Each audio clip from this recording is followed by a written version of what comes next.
Yep.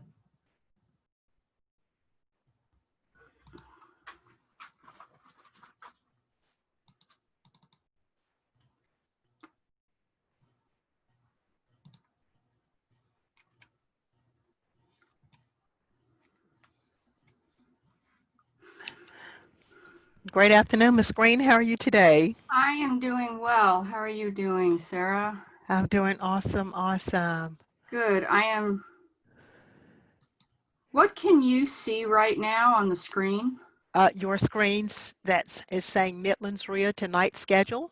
Excellent, because for some reason I can't see that. It's showing me one of my other screens. Oh, I'm like, oh, what's it going looks on? great. You have an entire agenda showing.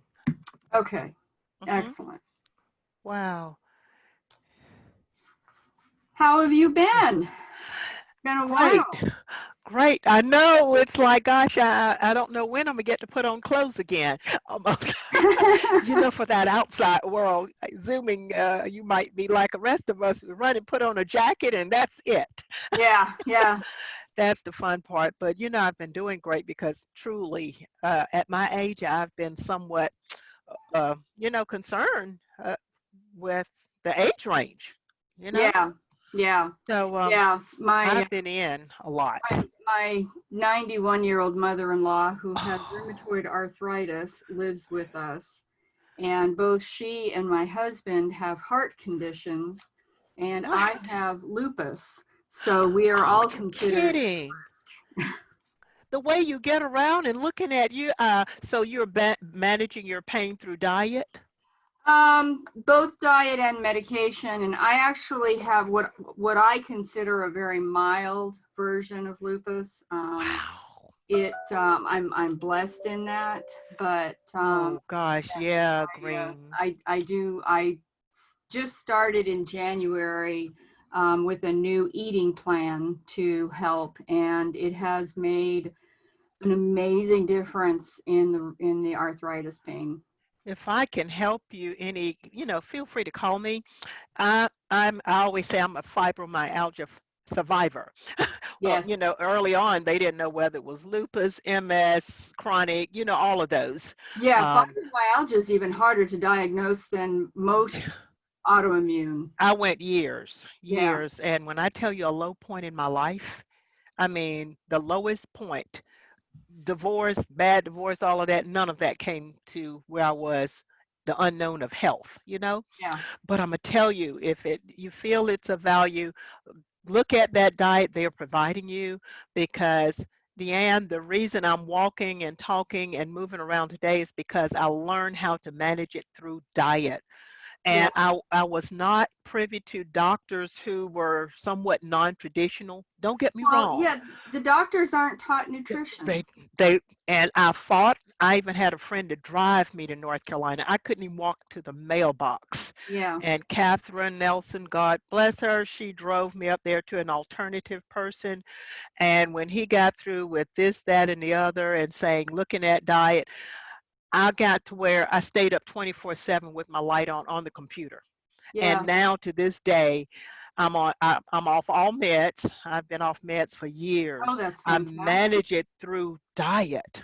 So what do you do for your diet? I'm just gonna turn my I'm a overhead light off. Yeah, until someone else hop on with us, and feel free to call me. You have my number, you know, and then you can do your own additional research. What Yeah. I have found Hmm. is an alkaline diet. The more alkaline your diet, the less pain you will be in. That's So it. so what translate that into food? Um, you know, okay, one translation I try and keep simple for people is that anything that you're eating, if it's white, that's pain. That's acidic. Okay. Okay. And, you know, if it's been altered, Yep. instead of the apple, we want the apple pie. Instead of the squash, we want the squash casserole. So you get where I'm going there. The broccoli, great, but the broccoli casserole. So anytime any vegetable or fruit has been altered, Yeah. It's now going into more of it's becoming acidic. Oh, okay. That increases Interesting. our pain. So that's one easy correlation for me. If it's been altered, it's going to bring about pain. Okay. So you need to You're reduce raw. the acid. Reduce acid. Okay. Yeah, go and I can even send you, or you can Google alkaline foods, Yeah. because I have a few friends who've literally pretty much, Tracy, I mean, cured herself of cancer and all because of going to, I mean, it's a true change, but is it not worth it? But going to an alkaline diet, because when you really start researching, you'll discover that no disease can live in an alkaline body. But our society is not, we're not brought up that way. No. So it's, don't give me that apple. Let's have the apple pie and the dumplings and turn it into all the altered. That's it, Huh. altered, because it tastes so good. Yeah. Well, it's interesting because what I have found, my nutritionist, she's out of Arizona, and she's a friend of mine, and she's got degrees. She's got so many degrees I can't even Oh, well, remember she them can all. load you down with And information then. she has me on. If she had her way, I would be on an all beef diet, eat nothing but beef. And but Interesting. we've compromised. Yeah, I don't eat any grain whatsoever, and that's really hard. I Really know. hard, because that's Hmm. quinoa, that's rice, that's corn, that's tortillas, and my favorite food is Mexican food. And then the other thing is nightshades. She has me off of nightshades, so that's peppers and okra and Good stuff. potatoes, white potatoes. I can eat And sweet. I bet you're seeing improvement. Yes, I am, and that's the only reason I'm sticking with it. It's the Yeah. only reason I'm sticking with it, because I've been doing this since January, Oh and I gosh. have I have my periods where I cheat. I'm not quite We sure, all do. Hmm. We and all I do. feel the pain, and it's like, oh, that was a mistake. I feel the poison. I always say you can't sneak it into the body. No, no. And I mean, and that's one of the things, one of my friends was like, I was telling her, I was like, yeah, I cheated a little on my diet, and I had a couple bites of a chocolate cake. She said to me, oh, if I'm going to cheat on my diet, I'm going to go all the way. I'm going to eat the biggest piece. And I said, you don't understand. When you cheat on your diet, you just gain weight. When I cheat on my diet, I am in Crippling incredible pain. pain. Yeah. It's a big difference. And Give, explaining it to her that way, she understood, because she yeah. hadn't understood before. And so when I explained it to her that way, she was like, oh, so now Oh, she understands. So whenever we go out, she's she's now your trying to make police. sure to find a place where there's Yeah. food that I can eat as well. Right, Which, if right. I stick to salad, is always option. Always. Well, see again, that is it's alkalining your veggies. Yeah, yeah. You can, Well, that's until you start amazing. adding some of the uh, dressings and the croutons and all of that. So when I go to a salad bar, I love a great salad, and Yeah, but all the mixed up they have there, with all the yeah, mayonnaise and the broccoli and the raisin and the nuts and all, it's like yeah. it doesn't She work. had me see it at first. I have a really high um, what's the allergy reaction? Uh, Histamine. I have a really Oh, high histamine response. So if I'm allergic to something, my body just poof, and the swelling and everything. And so between that and the lupus, for mm-hmm. January and February, she had me Mm, on meat only to try to get my body to reset everything. mm-hmm. And I got to tell you, that was the hardest 2 months of just Oh, doing that. Now, it was nice because I got to eat steak all the time. yeah. Steaks were good. Steaks are good. But we gradually started adding And in some introducing vegetables. other things, yeah. And but it's still hard, because Virginia and Michael, they still eat Mm-hmm. too many not good things for you. Well, that's just the way it is. Yeah, yeah, But it I've just, is. yeah, I just have to be selective. And it's like, if I ate this morning, I mean, there's some things I literally stay away from, and then also deal with celiac. Oh, So, yep, that's another yep, situation there. So between the two, it's like I always say, when I make that decision, I have to pick my poison yep, for the day. exactly, So exactly. And I, that's the thing that's finally gotten through to me is how badly do I really want to eat this? that's it. Is it going to be worth the pain? And 9 times out of 10, it's not, you know? I But know. the issue was we had a huge adjustment issue for our family because Michael would be fixing Mm, dinner and he works, and granted we both work from home, but he doesn't have time to do all the prepping and cutting and chopping and mhm, fixing fresh healthy meals. So most of the foods that he makes, they're processed, frozen, breaded. And mm. I'm like, I can't eat that. And he would say, do Nope. you want this? And, this It's is what like, I'm fixing tonight. Do you want this, or do you want to fix something on your own? And it was very frustrating for me on two levels. mhm, One, it meant that I still had to cook for myself. And two, he was tempting me with something. And I mhm, finally made the correlation to him one day. I said, Michael, our friend Tommy's an alcoholic. Would you offer him a beer? And he goes, no. And I said, well, stop offering me food that has grain in it, mhm, or mhm, peppers or mhm, legumes. I mhm. said, because I do want the food. I want the food, and it's tempting me, and it's Oh, really hard for yeah, me to say no when you keep offering it's it. very hard. So that was one adjustment we did make. And then the second adjustment we made is 2 weeks ago, I started a new program. It's called Prep Dish.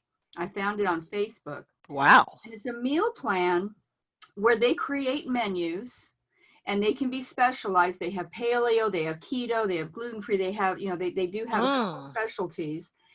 And so I wrote to them and I said, listen, these are the foods I have to avoid. Which menu plan will best follow this?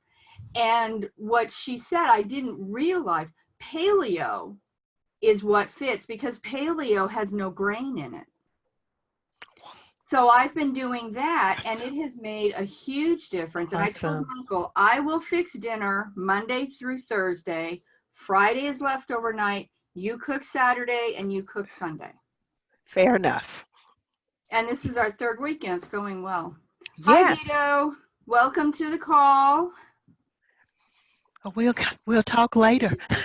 Yes, thank you so much. No, thank you for sharing.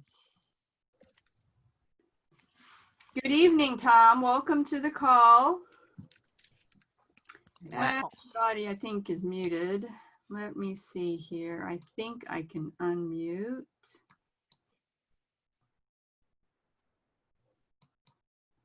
I'm going to unmute. I'm going to try to unmute people for now. Mhm. Once the meeting starts, we'll start. It's not letting me unmute. Well, if they want to unmute, they can unmute. Mm. Ah, hello, Tom. Hello, How are you? fine, how are you? Doing well, thank you. Okay. I don't know whether this thing works. Let's see.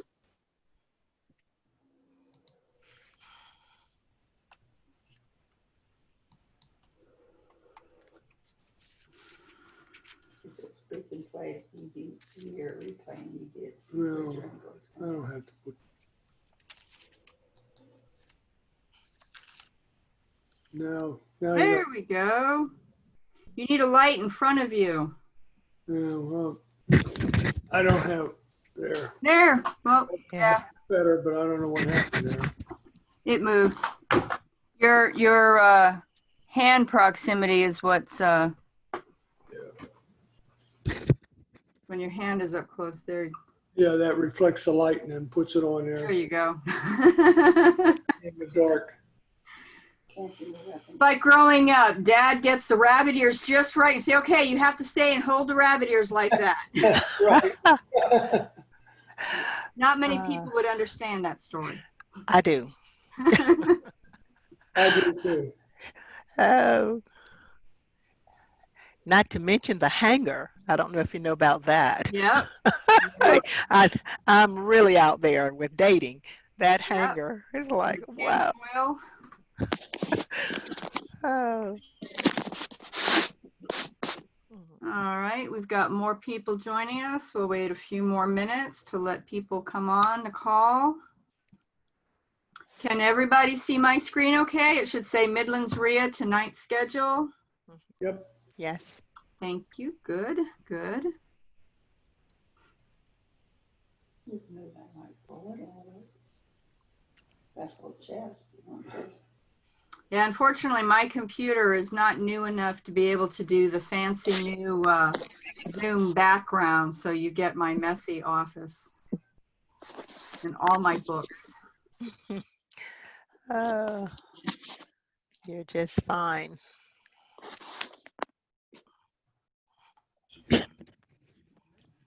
I'll just do that. There it is.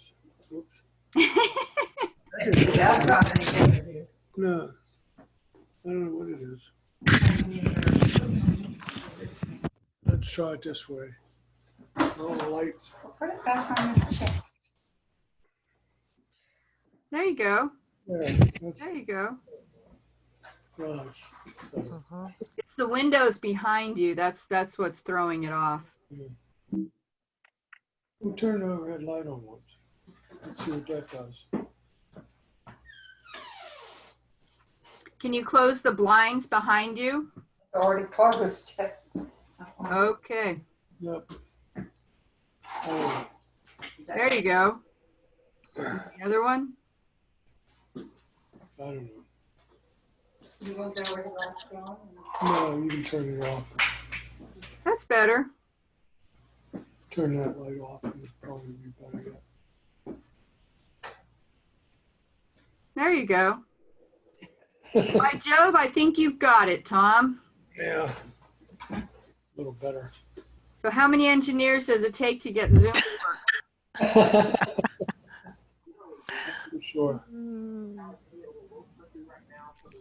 Well, Sarah, shall we start? It's about 7 minutes after the hour. Yes, yes, so that we can adhere to your schedule here. It's just a right. high-level overview, so absolutely. And of Okay. course, Bob said you would defer screen sharing to me for the PowerPoint. Yes. Okay. All right. So yes. Let me, Just gonna talk fast. hold on. Sorry, I went the wrong way. Hold on one second. I apologize. Bear with me, folks. Bear with me, folks. I have an intro to read. And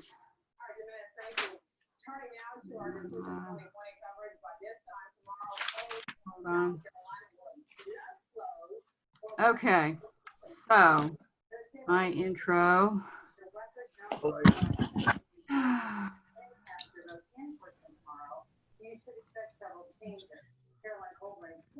Okay, I apologize. Thank you very much, everyone, for joining us. This is the Midlands REIA monthly meeting.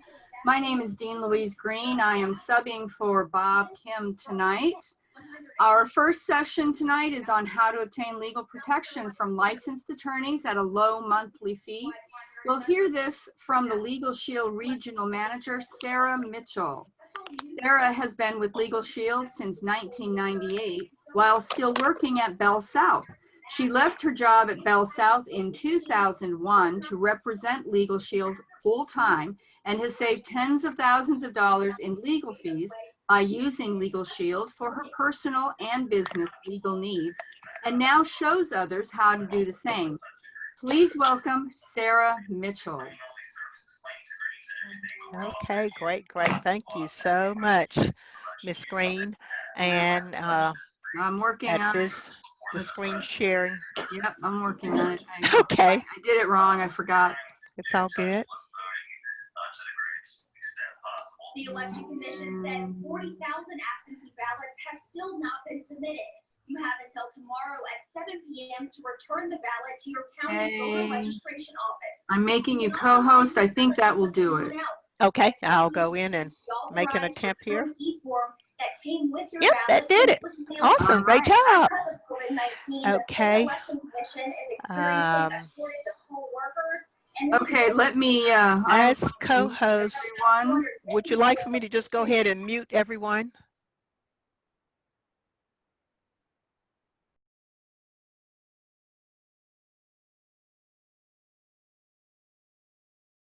Me? Can't hear. Okay.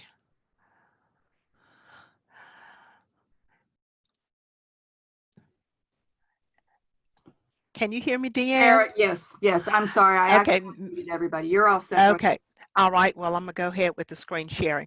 All right. Thank you so much for the opportunity to share. This is truly a fast overview here. Oh boy. So we can adhere to the schedule. Thank you again. Midlands REIA, Bob has partnered with Legal Shield, Midlands REIA that is, because he too has saved thousands of dollars as a result of the service, and just felt that it would be great to, as often as possible, share this information so that we can help others in the profession as well as the organization. Tonight, I'm just going to highlight a little about COVID. I really don't even have to talk about that. All of you on the line are very familiar with what's going on in these uncertain times as it relates to COVID. I want to just highlight what's happening and why it's so important to have affordable access. Yes, we all know attorneys in different disciplines and all, but a lot of times they can't afford to just provide services pro bono. And then a lot of time, certain situations, given that issue and the price point, we may say, gosh, I have to check my bank account before I check my rights here. And what we are finding, COVID is bringing about an entirely different set of situations, issues, not just for business owners, but for individuals as well. So I'm just going to highlight some of what's going on and just share with you as far as credibility. Legal Shield has been around longer than most of you on this on this Zoom tonight. So for credentials and credibility, just know that we are currently protecting 4.4 million lives in the US and Canada, and opening up the UK. Over 140,000 businesses are currently protected, and that's growing on a daily basis. We have been vetted and featured and highlighted in Forbes, Yahoo Finance, CNBC, Bloomberg, the Better Business Bureau, just to name a few. So we are about disruptive innovation. That's what's so exciting right now. And I won't go with a lot of history, but just think about how much easier it would be for you to just tap an app on your phone and have affordable access. It's not the old world of finding an attorney, dialing, and all of that. Just like Uber changed the taxi industry, Netflix was changed. They changed Blockbuster. Amazon, what did they do? They made that change. They didn't create anything. We're not creating anything. We're just changing the delivery system, and that's working in a huge way for our members, whether it's a business owner, whether it's a family, whether it's an employee. We offer an array of legal services, helping people to have affordable access so that their rights are not violated. So let's just talk about our small businesses for a moment. Oh, it's like that. Nearly 60% of small business owners who said they experienced a legal event in the past 2 years, they reported not hiring an attorney. And these are true statistics. And the reason is because cost. I too am a business owner, and there were times prior to this service that I would have reviewed something, call a friend, say, what you think? Because I didn't want to pay $200 or $300. Now I don't have to do that. So let me just tell you, prior to COVID, I've been doing these just started with all the Zooming, but have held many lunch and learns at my office, breakfast. I've gone into other settings and have spoken to professionals present as it relates to some of the top 10 issues by small business owners. Well, prior to COVID, yes, the top 10 were debt collection issues, contract review, document review, contract and supplier disputes, internet security breaches concerns, you know, product liability issues, employee theft, tax. Those were some of the ones that many of our members were reaching out to the attorneys for. Well, since COVID, it has brought about a different change here. True, you might owe someone or someone may owe you, but can that debt collection letter be sent like we did earlier this year? COVID is bringing about a new set of rules, a new set of regulations. So it's now, should I still send the collection letter? Well, who best to answer that is should I report this debt to the credit repository? Call your law firm. Contract review. Can I be responsible for a breach of contract? So many people had contracts on the table, and of course, COVID hit, and boy, did that not disrupt everything. Yes. So now the questions are out there. And what are we doing? We're having it where one can tap, call, equal access, and you have answers from a legal nature. So, you know, do you have employees? What about their remote agreement? Is it the same? What do all these governances and legislations mean? A lot of people do not know. So for instance, some of the common questions now are, what are your obligations to protect your employees? For those of you who may have employees, or it could be where you are the employee and yet you're still, you know, a business owner. Many of us, you know, there are many individuals, they're doing both. Should you revise your benefit or travel policy? What are your obligations to pay employee from sick leave? If an employee is showing symptoms, can you force them to stay home? Are you required to allow employees to work at home? Can you ask your employees to get a test? All of this. Do OSHA regulations and standards apply to home offices? Are there any new laws around altering your paid sick leave? So again, just imagine being able to tap an app for less than the price of going to Starbucks 3 to 4 times a month and getting valid questions. We have the PPP, the EIDL, the SBA bridge loans, all this SBA debt relief, all of these new things are in the marketplace right about now. I was on one of my meetup groups, a young lady there, she'd received a sizable check and she didn't even know what to do with it. I mean, the bank, she was talking to the bank and they didn't know. It's like, well, how was she to distribute that money to be within the guidelines?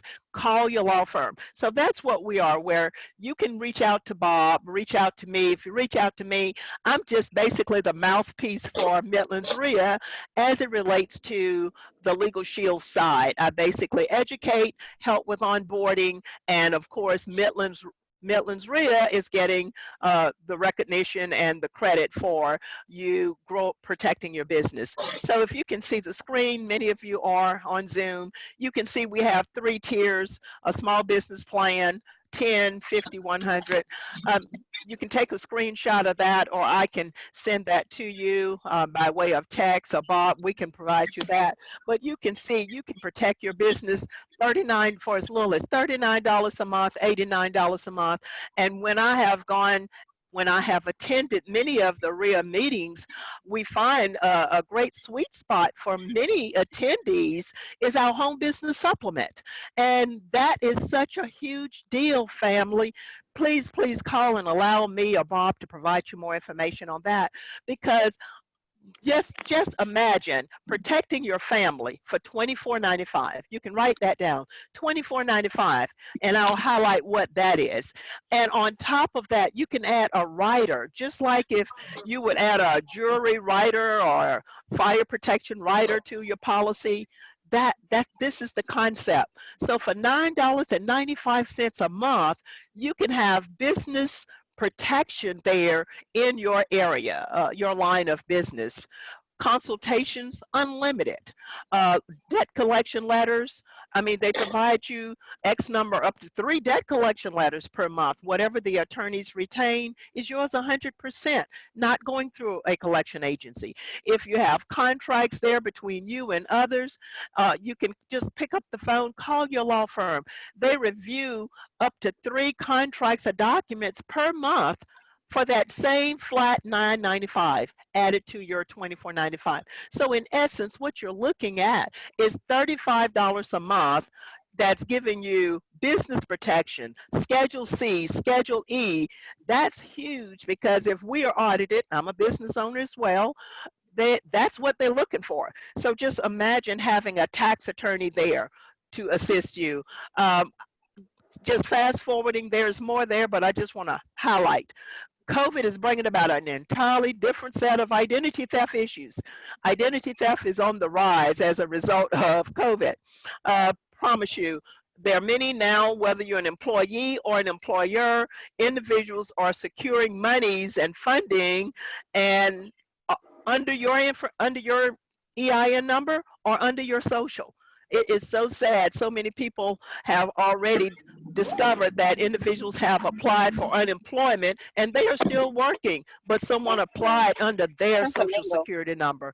So again, how do you get answers? How do you have protection? We can provide you that with the ID Shield. And we're proud to say that we are the only company to date that provide comprehensive restoration in all areas, and that's medical theft, Social Security, DMV, criminal character, financial, all of that, comprehensive, Tri-Bureau. So call the law firm, call the identity theft experts. We restore you back to pre-theft status so that you can know there are a lot of scams going on as it relates to COVID. Here again, I've received a few on my phone already, and it's like, even a Netflix. We don't even have a Netflix account, but that came through. How many individuals would immediately start putting in information? So they're phishing, they're scammers, and it's all we cannot stay ahead of them, bottom line. So what can we do to ensure that we're not the victim and have it where someone commit a crime or charge in our name and now we've lost everything that we've worked for? That's the first thing will happen, because everybody on this line, I'm sure in one way or another, you've dealt with a background check. So if you start having blemishes, it's just a snowball effect. So for the $24.95 that many of you, all of you, most likely eligible for and add it to, can add the $9.95 rider. What do you get for $24.95?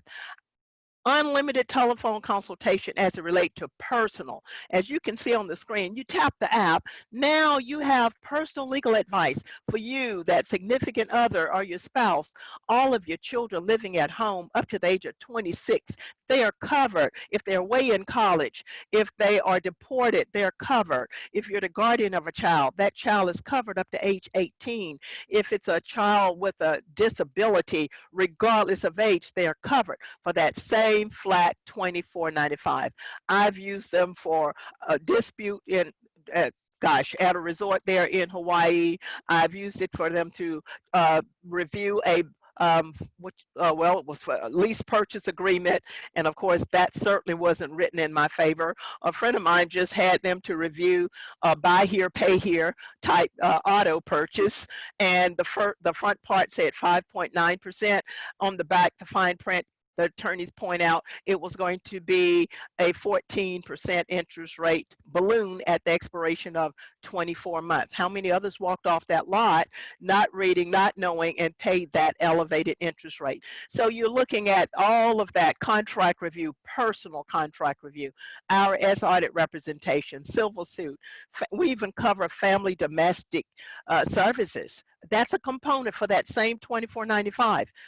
There is a 90-day wait period for that, but gosh, just imagine someone being able to get a divorce, uncontested adoption, uncontested separation or name change for as little as $24.95. Here again, you can see another component here. If you were to get a ticket, you can tap the app, take a picture of the ticket, it goes straight to your law firm. My last ticket, of course, they negotiated my points, negotiated my fine. Wow, was I happy? Absolutely. I wasn't going back to Myrtle Beach to fight that. So it wasn't about the fine. I was concerned about the 4 points that would have elevated my insurance thousands of dollars. So here again, that's another component. Same $24.95 for the entire family. You also have, I always say the love letters, the most important documents we can have. Being a business owner, don't know when the last time you updated your will and all of that, but that is so important. People remarry, they move from one state to another, they acquire assets and all. It's recommended you keep those documents current. For that same $24.95, you and your spouse, or if you have a significant other and you cohabitate, they can have this same service dual. I mean, it's no extra. They can have their will done, their medical directive, their financial power of attorney.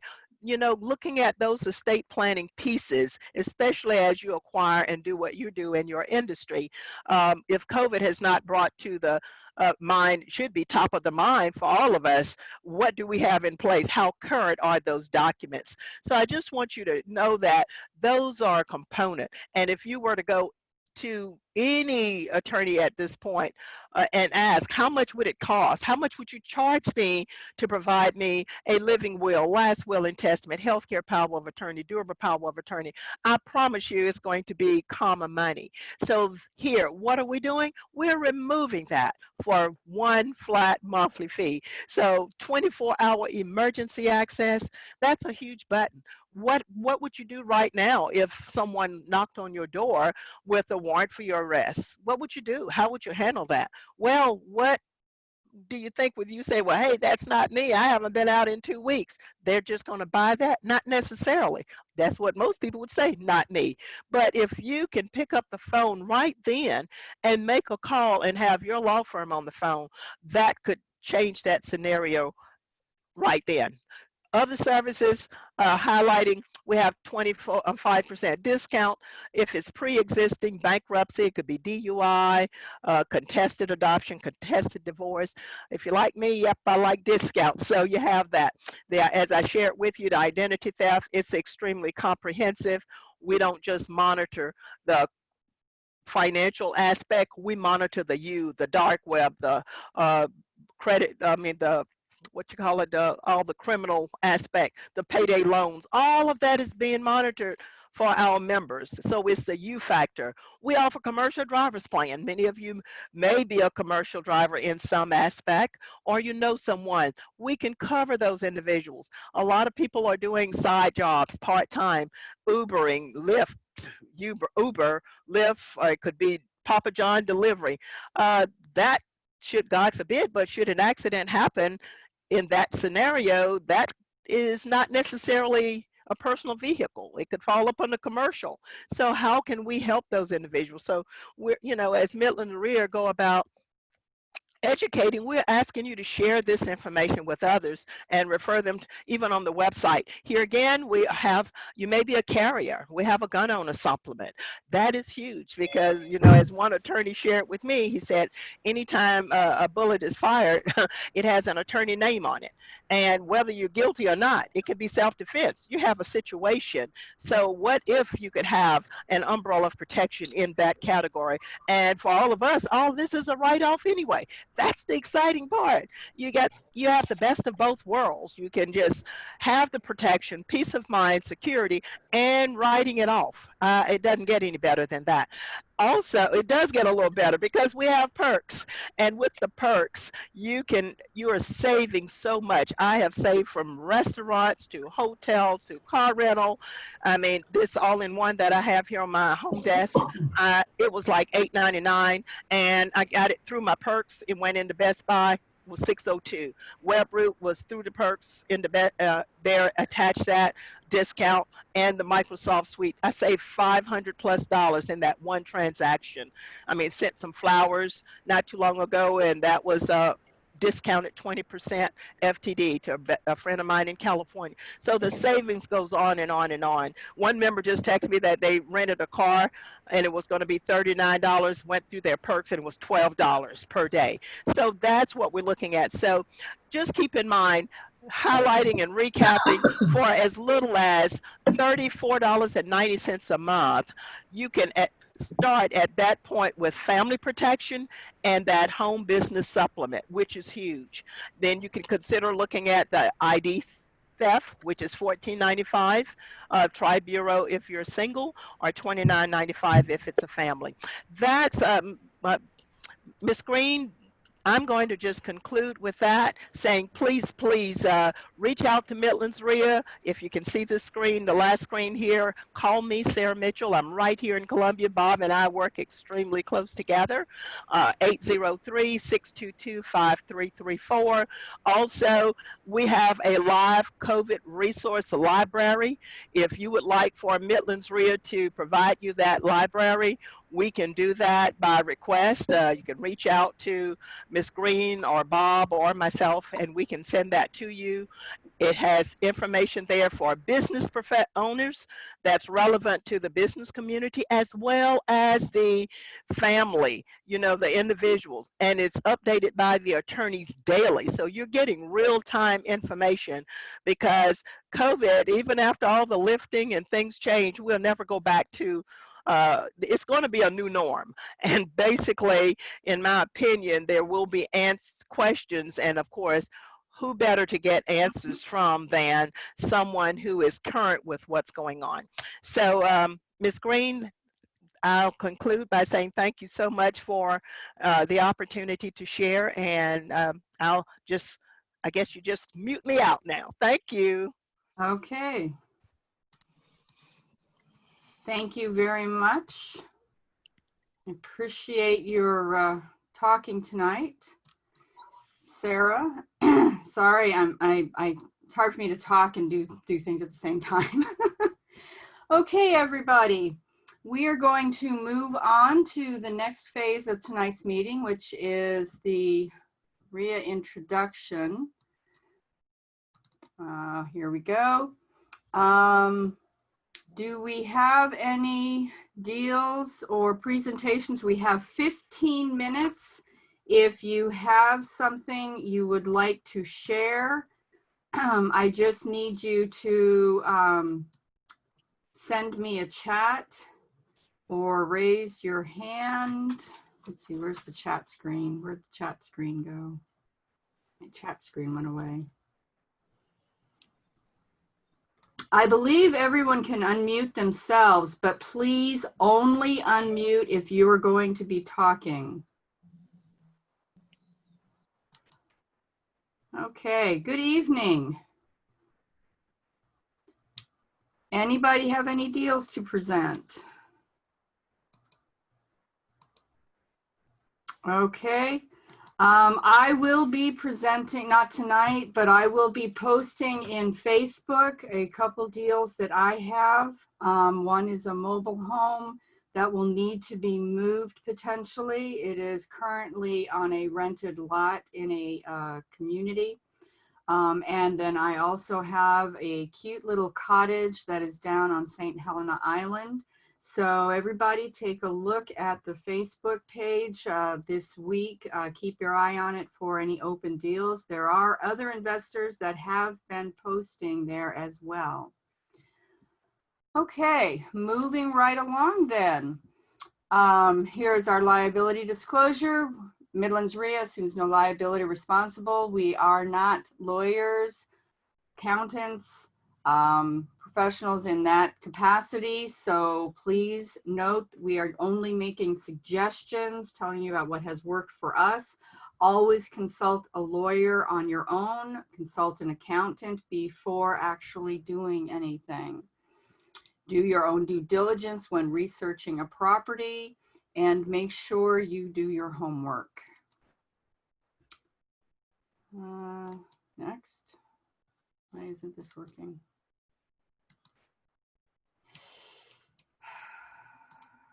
Here we go. Okay. The REIA goals for 2020, based upon an attendee suggestion from our December 2019 holiday party, people were interested in owner finance. So tonight we are going to be discussing just that. And we hope that you enjoy tonight's discussion with Kevin.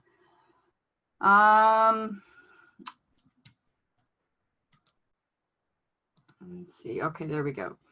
People asked for more workshops, more and better subgroups. Of course, with COVID-19, that kind of put a wrench in things, but we are still working on that. We have moved to have our REIA meetings online with Zoom tonight. There are other clubs that have not managed to do that, so we are very grateful that you have joined us and have participated with us. Please leave a review in meetups. Let the Facebook group know how it went tonight so that we can get more people coming to these Zoom meetings. Be wary about expensive coaching programs and putting them on your credit cards. Make sure that you talk to other people, find out how the program went for them. Find out what other people have heard about the program before you make any major purchases. If it's going to take food off of your table, don't do it. Okay, that's all I can say from personal experience. Midlands REIA has a goal to greatly increase success rate to at least 50%. The average national average is 3% ever do a single deal. Bob's main goal for this year, 2020, is to bring our success rate as a group, as a team, to at least 50%. For beginners, we will help you get you up and running independently from anyone else as soon as possible. But you will need to do the work. Come to us, ask us for help, ask us for mentorship. We will do what we can, but you still need to do your own homework and do the legwork. For advanced investors, we are providing the best continuing resources possible and the networking. Nothing is more important than networking, knowing who your fellow investors are, who the other buyers are, the other sellers, and knowing who is lending money, okay? All right.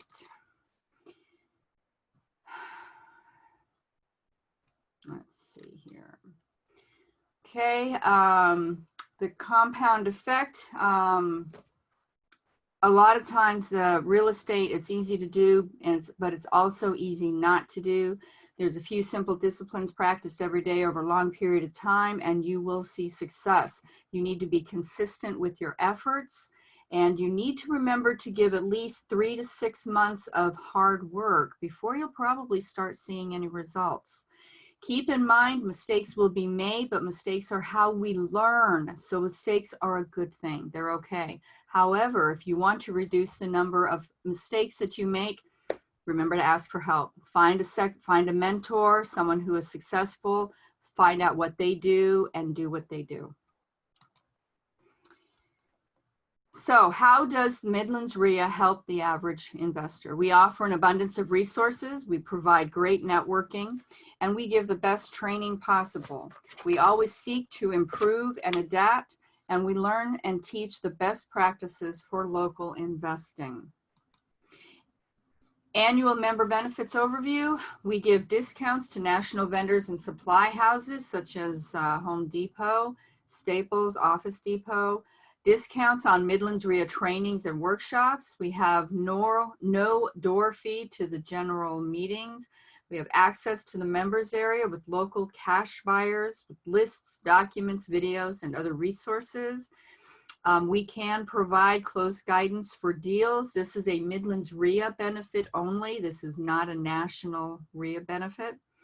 And we provide more. Go to our website, www.midlandsrea.com, for details and benefits. If you have suggestions on how Midlands REIA can improve, whether you would like some additional workshops, a specific topic, you'd like a subgroup created, please send an email either to myself or to Bob. Send us a comment on Facebook or a message. And we will see what we can do to make that happen.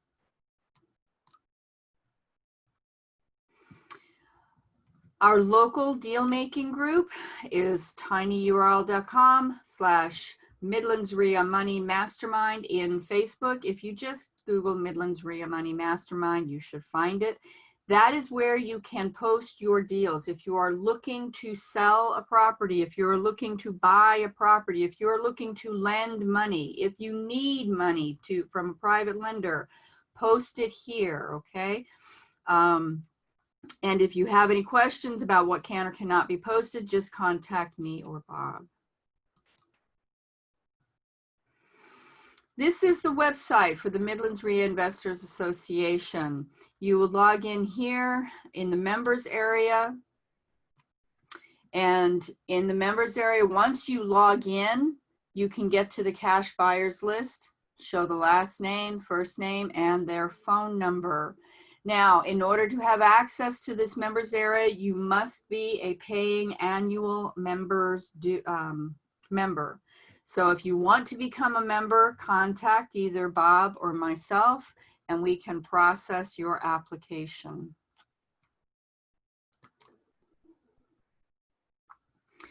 The yearly membership is $125 per year for an individual. It is $200 per partnership. You do not have to be a couple. You do not have to be married. You might want to partner up with another investor. You might want to partner up with a real estate agent, your handyman, your contractor. So as long as there's two people, but only two people make a partnership. If you're going to be bringing a third person in, you need to speak to Bob about how that pricing goes, but he will do it. You have free entrance to the general meetings the first time. There is no door fee the first time. However, afterwards, there is $20 due at the door. Obviously, this doesn't apply to the Zoom meetings, but once we start having regular meetings again in person, soon, hopefully, then it will be $20 at the door for your second or after visit.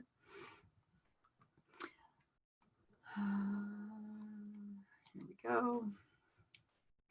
Okay, housekeeping. You can see our calendar of events at the website, www.midlandsrea.com. Look at the tabs at the top, go to calendar of events, and you can see what's happening when. Tonight's speaker is Kevin J. Kalinsky. Our next session is on a creative real estate investing technique called seller financing. Our speaker for this session, Kevin Kalinsky, has been using creative techniques like this for over a decade to buy properties without using institutional lenders and without using any of his own money. In addition to accumulating properties to flip and hold, Kevin is the chief moderator of an international real estate investing forum with over 119,000 members in it from different countries. He has a wealth of knowledge and generously shares it with others. Please welcome Kevin Kalinsky from Tampa, Florida. Good evening, everybody.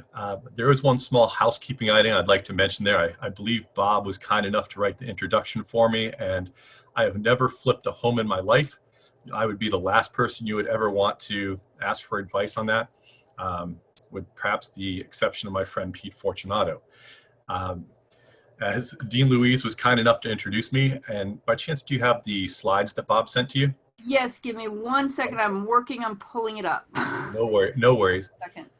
As Dean Louise was kind enough to introduce me, my name is Kevin Kalinsky. I'm a buy and hold real estate investor from Tampa, Florida. Being a buy and hold real estate investor in and of itself isn't particularly unusual. There's plenty of investors who buy investment properties all cash. There's plenty of other investors who save up 20% and go down to their local financial institution and beg for the rest of the money. What tends to intrigue most other investors about how I make my acquisitions is I do so with what's known as structured deals. Other expressions for this are seller financing, owner carryback, terms deals. They all have the same meaning essentially. And what I'm here to share with you all this evening is basically a philosophy of real estate as it pertains to seller financing. Seller financing, despite what individuals who would have you pay thousands of dollars to believe, it's not black magic. It's not mystical knowledge passed down from father to son since the time of the pharaohs. What it is, however, I believe is extremely misunderstood as to what allows somebody to become consistently successful with it. And my goal this evening is to expand your knowledge in self-financing and encourage you to open up your creativity and your imagination and solve the challenges that are facing sellers. I don't have anything to, I don't have anything to sell you. I don't have any coaching or mentoring. I don't have books. I don't have classes or seminars. The reason why I'm here this evening is simple. I live in Tampa, Florida, which has a remarkable history of real estate investors going back at least 50 or 60 years.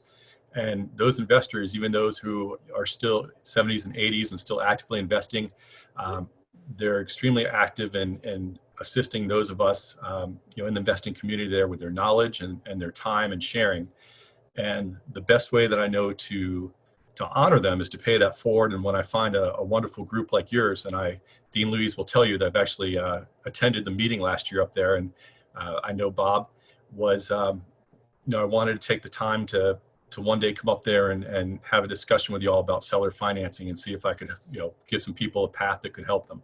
So with that out of the way, the last little bit of housekeeping that I bring to your attention is I'm used to speaking to people in person.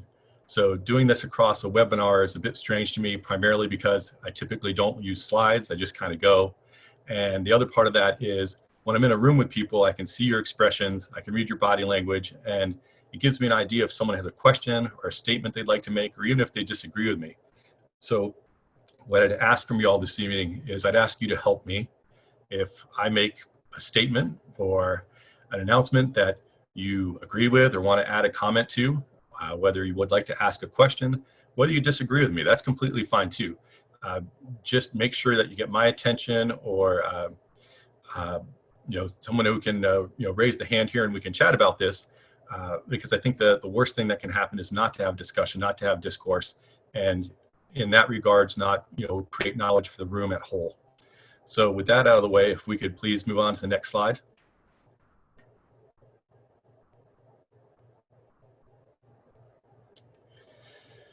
The first concept I'd like to share with everybody this evening is deals are not found, they're created.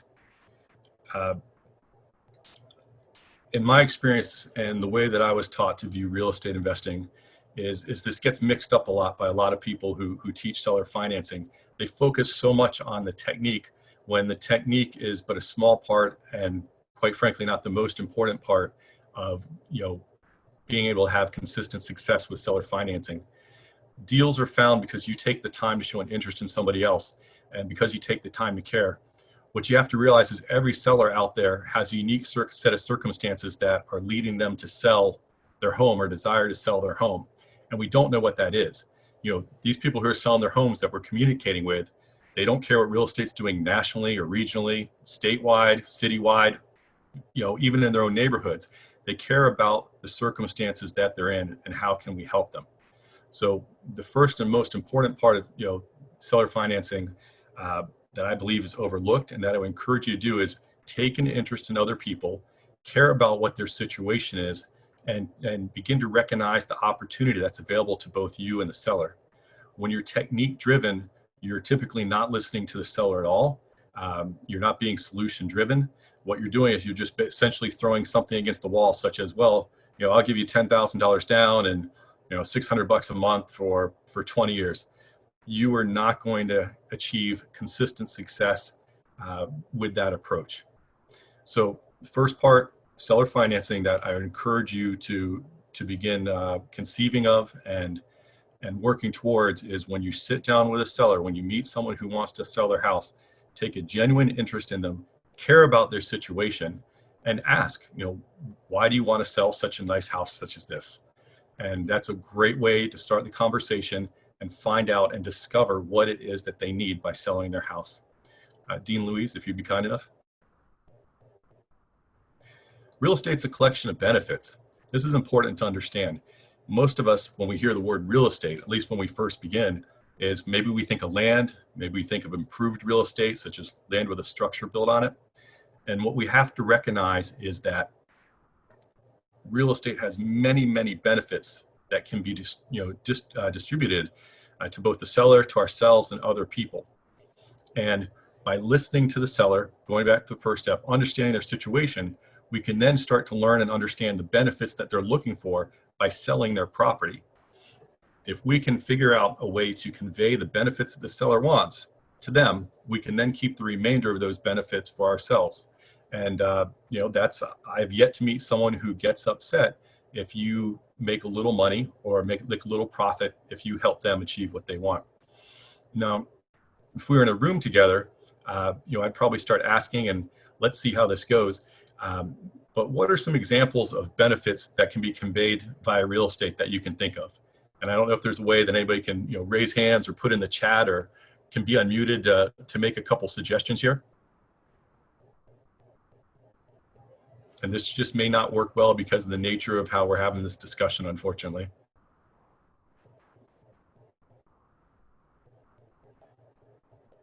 Excellent. Adam Williams, tax benefits. There's all kinds of tax benefits. Depreciation is a big one that most people think of. We also have the 1031 tax deferred exchange. So tax benefits is a huge, huge benefit that can be delivered to somebody, via real estate. Anybody else like to contribute this evening? Excellent. Flexibility. So flexibility is a wonderful benefit of seller financing. I apologize if I mangle the name, Shaklan, but she stated that they can take the, thank you. She stated, or that was stated that you can take the income or sell the note later if they need cash. And that's absolutely correct. If someone is taking payments on their property through installment sale treatment, the opportunity to keep those, keep those payments, they can sell the entire note. They can essentially rent the note to somebody else. They can sell a partial of the note. When you start getting into the note world, there's some exciting adventures that you can go down that way. Chris, no A-N-K. Oh, no bank. I think there's a B missing there. No bank. That's absolutely correct.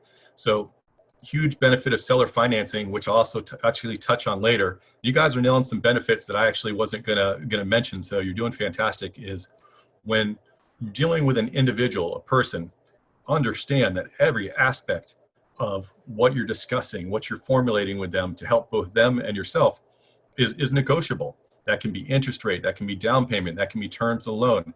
And that's just if you're doing strictly seller financing. If you're not actually acquiring ownership of the property, perhaps you're acquiring control of the property with an option, perhaps you're master leasing the property. When you're dealing with seller financing, it is all flexible. As long as there's a meeting of minds between both yourself and the seller, everybody's happy. And that's the huge difference. That's one of the huge differences that I believe are that people misunderstand when they start talking about bank loans. They get so focused on a 4% or a 3% interest without realizing that you don't have any flexibility. You have to accept their terms on that loan. And if you ever try and go back and ask to modify those or renegotiate those terms, it's extremely difficult. Let's see here. Shaklan once again added higher interest rate on owner finance notes and flexible payment terms. Absolutely true. But remember, owner finance notes, the interest rate's negotiable. I've personally done some deals, and one which I'll cover in a case study this evening, which was a no interest, principal only payments. And we'll get on that adventure a little bit later. So thank you for the great feedback. Some other aspects of real estate, and by all means, this is not all encompassing, but a huge one that I used to overlook was use of real estate. So if you have a good rental property, people are going to want to use it, which is living in that rental property. So use of real estate's huge. My personal residence, which I acquired on terms, a lease option, is in one of the best neighborhoods in Tampa. And I didn't buy it outright because I wanted control of the house first. Other examples, you've got income, such as from rental income. You've got appreciation. We already hit some of the tax benefits. There's just numerous benefits that are available to you to divide up with a seller to give them what it is that they're looking for, and then for you to retain for yourself. So begin with, we have to understand what it is, the uncomfortable circumstances of the seller. Once we realize those circumstances, we then know the benefits that we have to apply to give them what they're looking for. And how do we do that? Dean Louise, if you would be kind enough, please. Technique is what conveys the appropriate benefit. Once again, this is probably, in my opinion, this is number 3 in the list of how you have to work through, or how you should work through discussing seller financing or terms deals with someone. And most people, unfortunately, just jump directly to or they only teach the techniques. And the technique's useless if you don't understand what the person wants. Once again, you're just throwing numbers against a wall and hoping it sticks. And sometimes it will. When I began my real estate investing career, I had no idea what I was doing. And the first house I ever bought was a result of just throwing offers at this guy who was so desperate to get rid of the house that he eventually accepted one of them. I really had no idea what he wanted. The first 5 years I was a real estate investor, I was extremely fortunate. I was pretty much on my own, and I just kind of muddled through seller financing because I had no money. I was a small business owner, which meant I was broke most of the time and actually negative most of the time. And then I had the great fortune, as I mentioned, to move to Tampa, Florida, without knowing that there was this tremendous history of real estate investing there. And I began to be taught by some fantastic people, some fantastic investors, that there's a reason behind why people will sell or finance you a home. You have to understand what it is that they're looking for. You have to understand the benefits that they're looking to convey. And then you have to know the appropriate technique to convey that benefit. So once we understand the unique circumstances of a seller and the benefits they're seeking, we apply the correct technique. So since last time that actually worked better than I thought it would, with me asking for some examples, would anybody care to share some techniques that they're familiar with from the perspective of real estate investing?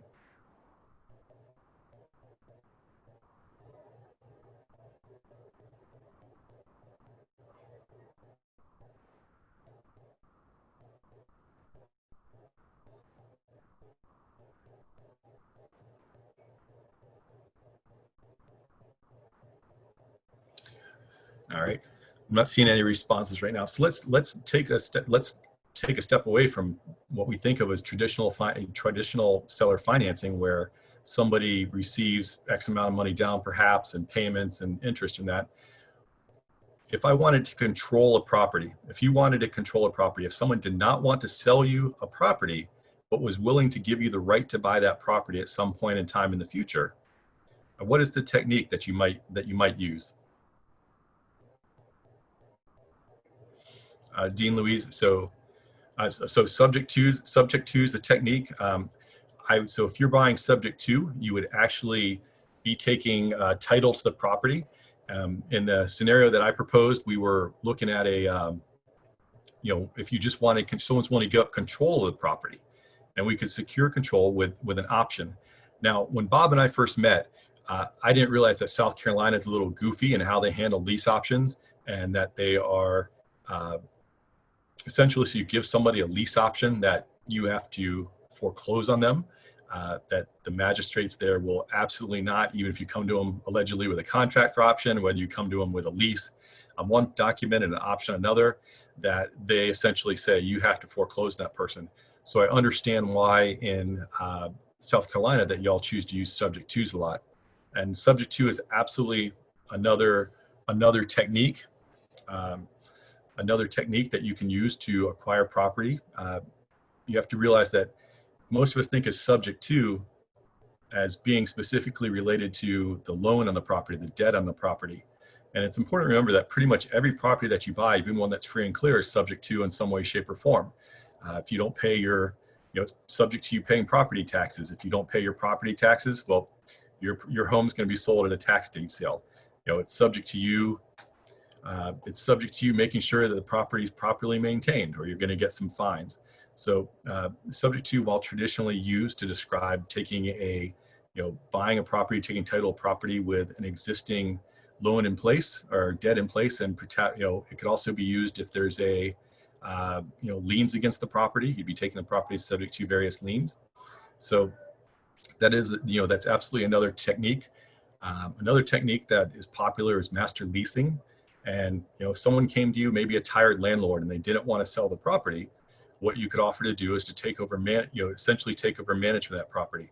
Master leasing is a wonderful, wonderful method to do this, and that is essentially where I don't know what you guys call it in South Carolina. We call it master leasing. I've heard it called sandwich leasing in other places, where essentially you're handling the operations of the property and taking a spread between what you're paying the property owner and what you're paying the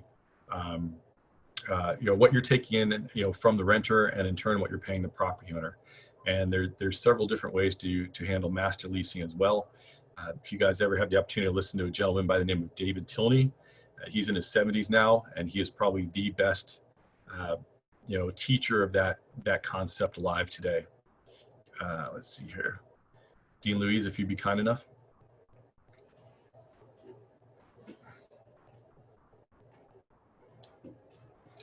So how does this apply in the real world? Several years ago, I was introduced to a wonderful elderly lady by the name of Miss Annie. She had rented her home to her granddaughter's boyfriend, and the 7 children they had between them from about 4 different relationships. They moved in, and they immediately stopped paying her. And they began causing damage to the home. So going back to kind of what we discussed, what did we identify first? Her uncomfortable circumstances were she had family member tenants. They weren't paying rent. They were damaging the home, and to rub salt in the wound, she had ongoing expenses due to property tax and insurance.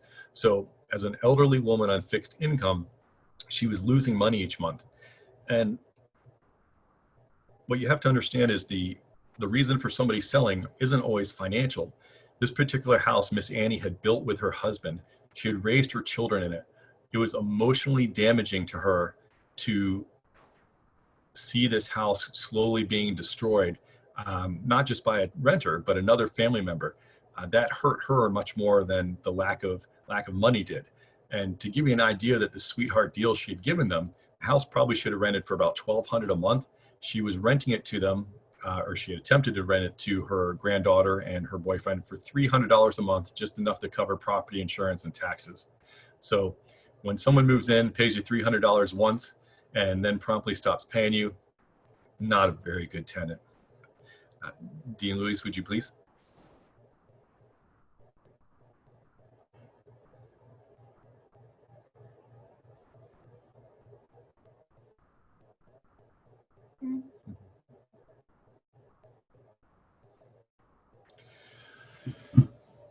So a lot of people ask how you get leads as a, who might be interested in seller financing. I don't send out mail. I don't post bandit signs. I don't advertise at all. If you can reach a point of competency as someone who can solve the problems that others have with their homes and consistently do so, you won't have to advertise. You will have differentiated yourself so much from other people that you'll get referrals. And I've never advertised. Every year I look to buy about 5 good homes. I'm very specific about the neighborhoods and types of homes. Sometimes I buy a little less, sometimes I buy a little more. And then I tend to have my hands in several other deals throughout the year, whether through it's a self-directed IRA that I own or, that I manage for, something that I run for somebody else. And I constantly like helping people, solve challenges who are kind of learning how this goes. In this instance, the lead came from a handyman. And what that provides is when you've got a warm lead from somebody, it's third-party credibility. And that is, in my opinion, the absolute best way to be introduced to somebody is when they've been told in advance, this person can help you. They can take away the pain. They can solve the problem that you have with your house. It's a great way to begin. So when I sat down with Miss Annie, Concept 1, and took the time to care and listen to her situation, and she shared with me what was going on with her family, what was going on with her tenants. The solutions I suggested to her was 1, I become the bad guy and I handle the removal of the family members. And how I did this was I got from Miss Annie an assignment of rents and leases, and I went to the people and said, hey, I'm in charge of the property now, and we can either pay $500 to evict you, or we can give you $500 when you move out. And cash for keys works, at least in my opinion, extremely well typically, as long as you're not going in aggressive. If you have a nice, pleasant conversation with the people, in particular, if you take the time to explain, if you have an eviction on your record, this is going to hurt you for a good 7 years. It's going to make your life much more difficult, much more expensive. So in this instance, Miss Annie didn't want to be the one to get rid of her family members, even though they were really taking advantage of her. So I handled that. I agreed to repair the damage to the home. And the terms of this particular deal were, I asked her how much she wanted for the house. And she said, the property appraiser says it's worth $70,000. Now, as we all know, the property appraiser is typically undervalued compared to the real value of the property. I would say the real repaired value of the property at the time was closer to $120,000. So of course I said, I can do that, but would you agree there's about $20,000 of damage to the property? And she said yes. And I asked if she thought it would be fair to split that, and she agreed. So we took another $10,000 off the price. So the purchase price of this particular property was $60,000. I asked Miss Annie if she could use a little money in her pocket now. She said yes. That was $5,000 down. And I asked her, it's going to take me a couple months to get this property up and running. May I make my first payments in 90 days? And she said yes, that would be just fine. And finally, I offered to pay her $400 a month until paid in full. These were principal only payments. Now, typically about this point in time, someone mentions something about imputed interest. Imputed interest is a boogeyman that you're rarely going to run into. And quite frankly, if you read through the tax code, there are exceptions to imputed interest. And for those of you who aren't familiar with imputed interest, it's essentially that if you take a under market loan, or if you take a loan or some type of financing with no interest whatsoever, that the government can come back later and penalize both you and the person who has financed you on that property or lent you money in whatever way, shape, or form. There's all kinds of rules and regulations about it, but there are absolutely exceptions in the tax code that allow you to make principal only payments on a property provided that they meet those standards. So that's something to be aware of. Anthony, I see that you mentioned if you're new, how would you get leads for this technique? And if you don't feel as if I answered that, catch up with me a little later in this. I don't know how much time everybody has, so I'm trying to roll through it. And once again, doing this via webinar or via webinar as opposed to in person, not exactly comfortable for me. So I'm kind of rolling through it and seeing how this goes. So what happened next? Dean Louise? We'll get to that happened next in a minute because it's applicable to what we're going to talk about. Who here, and once again, I don't really know if there's a way to vote or whatever, or show of hands or anything, but if we're in a room, I would ask you, who here believes that seller financing is a loan? And typically, at least 90% of the room stick their hands up. I mean, obviously some people know I'm setting them up for something, so they keep their hands down. But if you've talked to probably interviewed 100 people on the street and asked them, do you think seller financing a loan? If they had any type of real estate investing knowledge, I suggest probably 90% of them, if not more, would say, yes, seller financing is a loan. So my question to you is, if you believe seller financing is a loan, and if a property owner has sold you their property, what did they lend you? What money did they lend you? Professionals will get this wrong frequently. Seller financing is not a loan. Seller financing is a purchase agreement. You're agreeing to purchase their house on terms, and this is covered under IRS Publication 537, the installment sale. It's not the most exciting read, but I would strongly encourage any of you who want to genuinely learn how to solve the challenges that sellers have with their homes, you start taking an interest in learning how tax law works. When you're buying a home with owner financing and you've agreed with terms on a seller, some very specific documentation should be used. Most title companies, once again, miss this. You shouldn't be using a traditional note and a mortgage. You should be using a purchase money note and a purchase money mortgage, because by the use of the term purchase money, it legally indicates what this type of transaction is. It is not a loan. When you buy a home from someone on terms, seller financing, they are not lending you money. There's no money that exchanges hands. Now, technically, if you want to get technical, you start getting really creative, maybe, and this is a true story, someone bought a house from a doctor, and the house needed I believe it was about a $10,000 roof.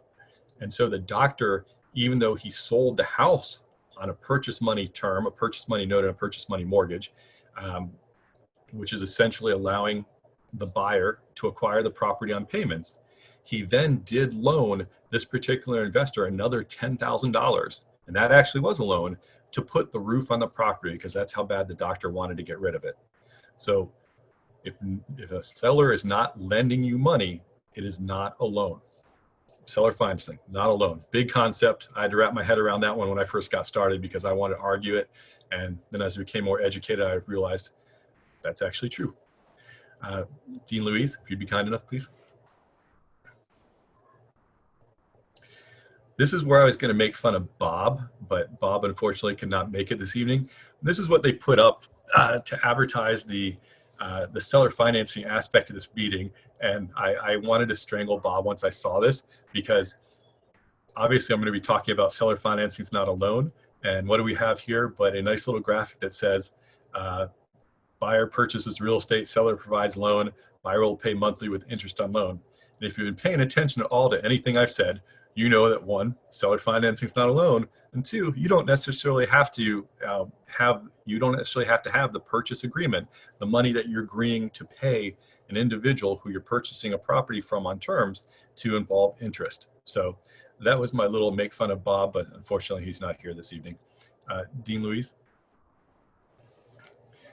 Oh, when I first met some real estate investors and began to learn about seller financing, this one made my head explode for a bit. Exchangeability. No one wants cash.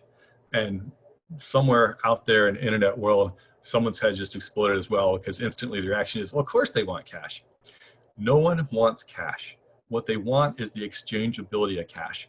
And a great way to prove this point is, if you're sitting down with someone who's interested in selling their house and they tell you that they have to have $100,000 in cash, ask them this question. Oh, Dave, okay, if I went to my car right now and brought you in $100,000 cash, and I came back 1 year from now, would that cash still be sitting here in the kitchen table, or would you have spent some of it? And people will typically laugh because they know you've got them at that point in time. And this all goes back to identifying why people want to sell a piece of property. Want to sell a property, you have to learn the why. And in my experience, if you ask someone, why are you selling such a nice home such as this? 95% of the time, they'll come out and tell you why. They'll be honest about it. Some people, you have to dig a little bit, and that's a great question. The kitchen table question is, once again, if I go out to my car and brought back $100,000 and set in this kitchen table, if I came back in 1 year, would it still be sitting here? And the answer is no. They're going to be doing something with that money. Thank you. Something with that money. So once you understand, once they tell you, well, this is what I'm looking to do with that money, you can then go back to the benefits and look for the benefits that can either get them the money that they want or is going to deliver them the benefit they want. It's amazing to me the number of people that I've spoken to who say they want $100,000 or $200,000 for a house. And when you start talking to them, you really learn that all they want, or all that they really need for what they want to accomplish, is $10,000 or $20,000. And yes, that's a lot of money, but if you're making a good deal, you can find that money from somebody, maybe an older investor or a self-directed account that will come in for an equity share. So we also have to remember, going off on a little bit of tangent, US dollars have no inherent value outside of the fact that federal law enforces their value. I mean, we grew up and we learn at a young age that if we see a product or service that costs $1 and we give them one Federal Reserve note, that we're going to get that product and service in exchange. So once again, that's proves the point of exchangeability. Why people want dollars or initially ask for dollars for their piece of real estate is simply the fact that they don't know how to exchange for what it is that they really want outside of having dollar bills.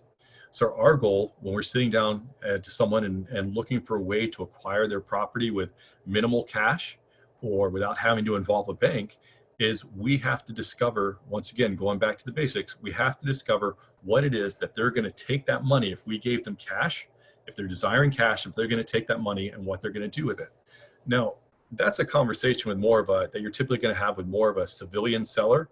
And by civilian, I mean someone who is not an investor or someone who's not a particularly educated investor. And when you start getting around people who have a better idea what you're doing, you're going to start having more conversations with people who don't necessarily want money or capital. They're going to understand the benefits of seller financing from a tax perspective, or they're going to be looking to exchange into other properties, or they might understand a little bit better saying, hey, I'll trade you this property for that property. Or if you're tired of management, I'll go ahead and manage this property for you, but I'd like the right to buy it at some point in time in the future. So understand that exchangeability no one really wants cash. They want the exchangeability of cash. Find out what it is that they're going to exchange that cash for and figure out a way to get it for them. I mean, if someone wants if someone's going to take $10,000 cash and buy a car, okay, maybe you can get a car on terms somewhere. You can go to a car lot and buy a car for $200 a month, sign that car over to them, secure the debt with something else. And now you've acquired a house with, with a rather inexpensive down payment that's going to be paid for by the income stream from the property. All right, let's see here. Dean Louise, if you'd be kind enough. Value is subjective. Another one of the concepts that that was a bit of an adventure for me to understand. Imagine an appraiser values a home at $100,000. They have 3 offers to purchase this house. A retail buyer offers to buy the home for $100,000 with an FHA loan. A rehabber offers to buy the home for $60,000. A buy and hold investor who understands seller financing terms deals offers to buy the home for $120,000. Why are the offers different if an appraiser has valued the home at $100,000? And if someone has a suggestion they'd like to type or an idea or thought, once again, I'm sorry, it's extremely difficult having interaction across a webinar like this. It's the give and take is difficult.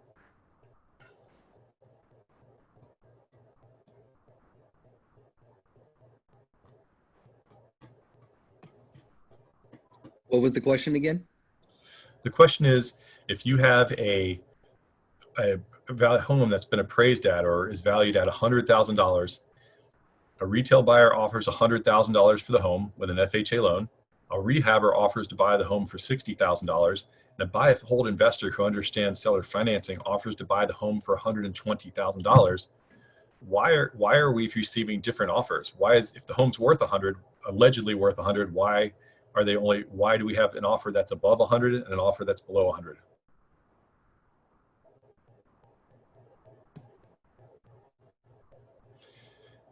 Looks like each one of those actually has a different cost to obtain the property, even though the total amount, purchase amount may be different.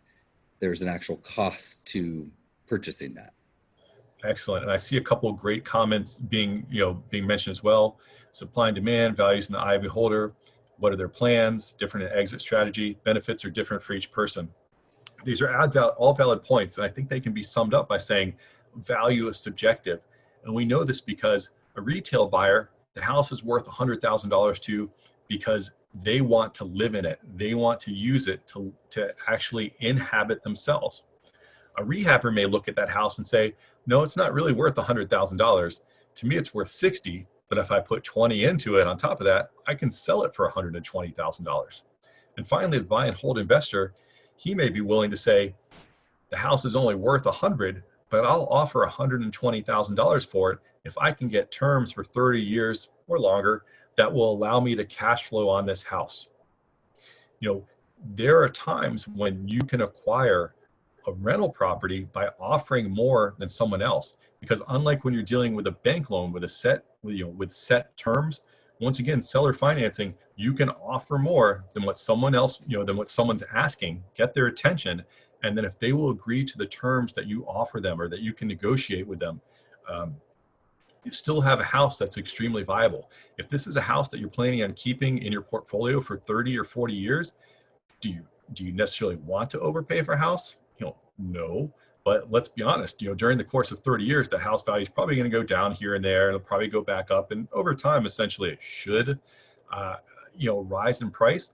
So if you're overpaying slightly in the present, and you can get it on terms that will allow you to carry that house successfully with positive cash flow in the present, all things considered equal, pardon me, all things considered equal, the house should rise in value in the future, the rent should rise, and it becomes a much better investment over time.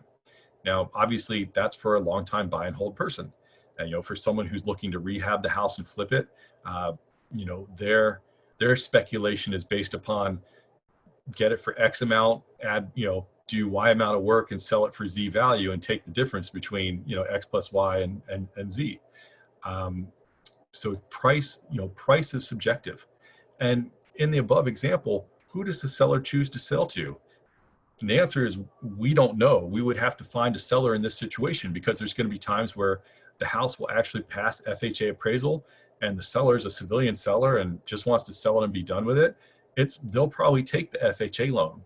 If we've got a house where someone's inherited it and they don't necessarily know what the value of the house is, and a rehabber, sends them a piece of mail, or, a wholesaler gets in touch with them somehow, they might they might sell that house for $60,000 and never know that it's probably worth more. And for the buy and hold investor, maybe they're buying this house from another investor. Maybe they're buying the house from an older person who likes the idea of a stream of income in the present, and then a stream of income that once they pass, they can leave to their family, or perhaps an organization, or a cause they care about. That's when you may have a seller who takes the third offer. You just don't know till you, once again, this is why you can't be technique driven. This is why you have to get in, care, find out what it is that the seller is really attempting to accomplish, and figure out a way to deliver that to them. So value is subjective, and value is extremely personal to not only the seller, but to the person who's acquiring the property. Dean Louise, if you would please. Advantages of seller financing. We kind of got ahead of ourselves a little earlier. Y'all are doing a great job. And by no means is this a comprehensive list. But for me personally, when I began my real estate adventures, as I said, I was a struggling small business owner. And for anybody out there who's a small business owner, I mean, seriously, bless you, because that is like the worst, most stressful thing I ever did in my life. But it was certainly much better than working a W-2 job. With a traditional lender, there's going to be hoops you have to jump through that add to the cost of your mortgage, of the loan that the money that you're borrowing. There's going to be appraisals and various fees, and they're going to waste your time. And it's just kind of ridiculous. I don't have time for that nonsense. If I'm striking a deal with somebody, one of the advantages are that conveniences are on my timetable. There's sellers who want to sell now. There's sellers who it might make sense to delay a sale for a little bit, and that can all be negotiated. When you're dealing with a financial institution, a traditional lender, you're simply not in control. There's no control. You have to do this, under their terms, the way that they do things, their box, and it stinks. There's no reason to do that. It's stressful. You're essentially begging. That's why I said at the beginning of this, when you go to a bank, you're begging them for money. Figure out a way to meet sellers who are having uncomfortable circumstances or have unique circumstances that are causing them to want to sell, and do your best to understand and solve those problems. And once this becomes real for you, when you do your first deal this way and it becomes real for you, it changes your perspective on the world. You will never, ever want to waste your time stepping into a bank again. Other advantages of seller financing, all aspects of the finance are negotiable. Financing can be modified, once the deal is completed to benefit both parties. And examples of this include substitution of collateral. You can adjust the basis of the property, no loan forgiveness, and I'll get back to that in a second. And you can modify the terms of the note, including payment amount, interest rate, and length. Now, adjusting the basis of the property. Remember when we talked earlier about seller financing is not a loan? Who here knows what happens to you from an income tax perspective if a loan or part of a loan is forgiven?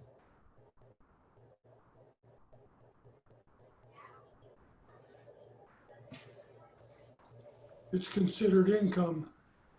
That's absolutely correct. It's considered income. It's considered income. Now, if you have acquired a property on a purchase money note, seller financing, there's no loan. And let's say we have a tremendous downturn where you would agree to buy a house for $100,000. You made payments for a couple of years. Now all of a sudden that house is worth $50,000.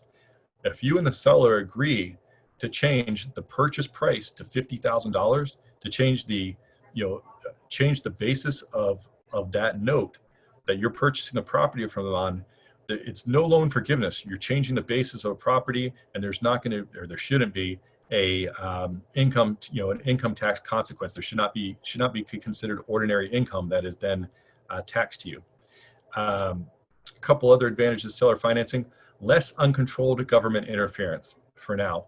A great example of that we're seeing, and it may be different in your state, and we always have to be careful when we're talking to each other from different states because everything's a little bit different from time to time. But in Florida, there's been a moratorium for several months now on evictions. And with as far as evictions go, actually, I'm going to take a step back. One of my understanding of how the CARES Act has gone is that if you have a federally backed loan, such as one that you would get from the bank, the government is seeking to exert control over what you may or may not do with your tenants. If you have a home that you've acquired on a purchase money note through seller financing, the government really has no say, at least for now, as to what you're going to do, as long as you're not violating fair housing guidelines. So a huge advantage is if you're dealing with an individual as opposed to an entity that can be controlled in any way, shape, or form, or interfered with by the government, that's a huge bonus. And something else that I touched upon earlier was less competition.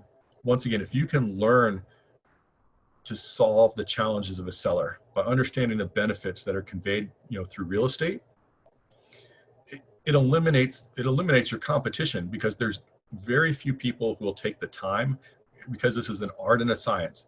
You can't jack in matrix style and gain all this knowledge immediately. It's something that you develop over time.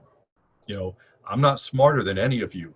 I've just been doing this for 12 years now, and I've had the added benefit of being around some of the most wonderful real estate investing minds you could ever hope to share air with. So this is a process. Educate yourself, learn more and more, and what will happen is you'll begin to see more and more opportunity where other people don't see it. Maybe someone thinks a house is too expensive. Maybe someone thinks this loan is too dangerous, or someone doesn't want to sell, but then you go talk to them and they'd absolutely master lease you the house. Something we get caught up on a little bit is don't go seeking home runs necessarily. This is a marathon, not a sprint when you're in the buy and hold business. Create income now, build up equity over time, and have a wonderful lifestyle as you get older, as the years pass by. Take what's there. Once again, this is why you can't be technique driven. You got to be solution driven. Anybody else have any advantages of seller financing? Once again, not a comprehensive list, but if there's some other thoughts or ideas that you want to share for the benefit of the group, please do.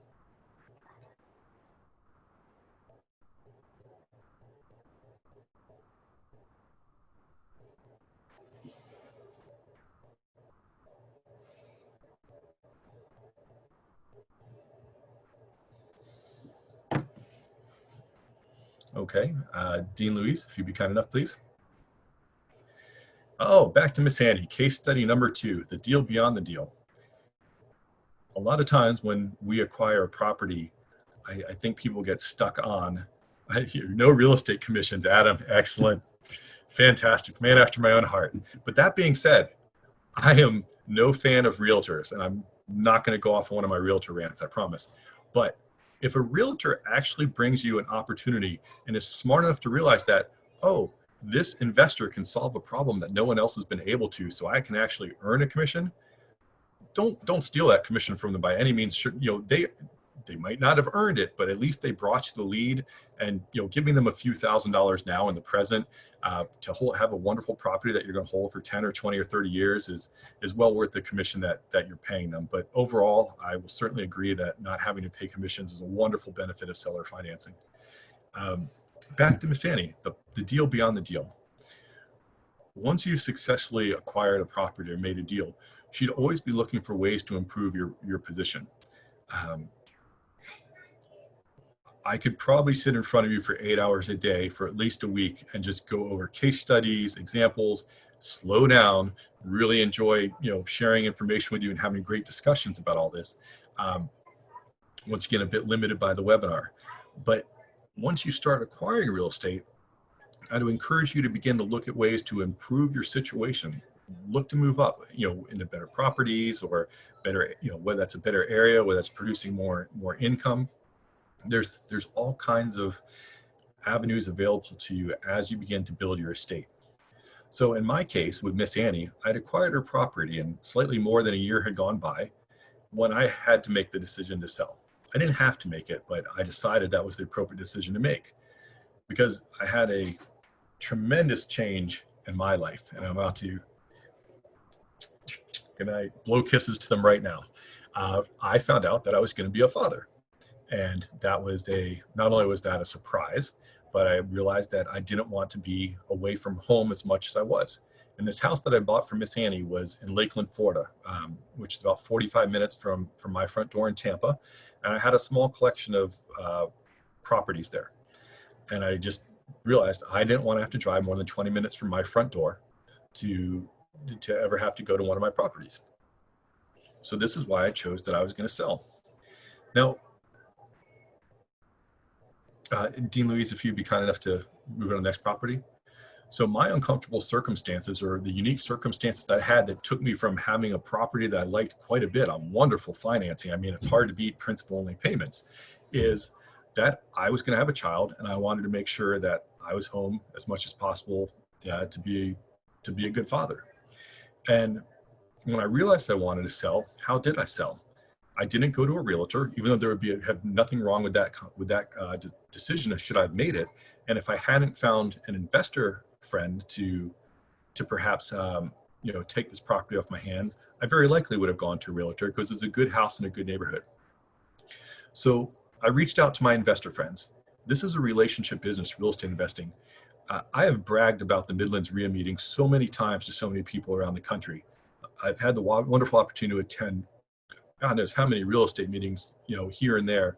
And the Midlands REIA meeting is probably one of my top 3 favorites, because everybody there, whether you're an expert or not an expert or have no idea what's going on, it's the whole environment there is where everybody genuinely cares about the success of each other and is uplifting each other. It's wonderful. And once again, it's another one of the reasons why I was delighted to be able to speak with you all this evening. My only regret is my original intention, prior to the pandemic, was I intended to come up for 4 or 5 days and just hang out and talk real estate with everybody and go look at properties and have a good time. So that'll happen one of these days, maybe next year. But relationships are everything in this business. And it's not relationships with investors, relationships with sellers or vendors or so on and so forth. But in this instance, I reached out to my investor friends and asked if they knew another investor who might like a good home for a fair price. Now, I could have sold the home, all cash to another investor at a discount. I could have listed it for a retail price. I might have been able to sell it subject to or on a wrap. But what ended up making sense to me was, Dean Louise, did I get 2 slides mixed up, or did we accidentally skip by one? Oh, nope. All right. So what we ended up doing was, and this is a little aside, if you would go to the next one, please. Every seller finance deal that I enter into as a buyer has specific language allowing me to sell that property subject to their financing or to substitute collateral. Y'all familiar with the substitution of collateral is? Once again, the joys of doing this across a webinar. Long story short, the best way to describe it is, if I owe that seller $50,000, provided I have another property or security that they're willing to accept in lieu of the property that they're currently using as security, we can move that loan to the new property or the new security. Try that with an institutional loan. So why is having the ability to do this important? Dean Louise, if you would please. My initial numbers on the sale to my friend Adrian, who Dean Louise knows, looked like this. I agreed to sell it. The property at that point in time was probably worth $115,000, $120,000. And I wanted to give him a good deal because it was making my life easy with no commissions or things of that nature. And I had made a good deal on the property. So originally agreed upon sale price was $105,000. At that point in time, I had about $45,000 outstanding in Miss Annie, and I was going to give $5,000 to the investor friend who connected Adrian and I. I was also going to take a seller carryback note, $20,000 single payment second note, due in 1 year. So when I say single payment note due in 1 year, for those of you who are listening to the call, what does that mean to you?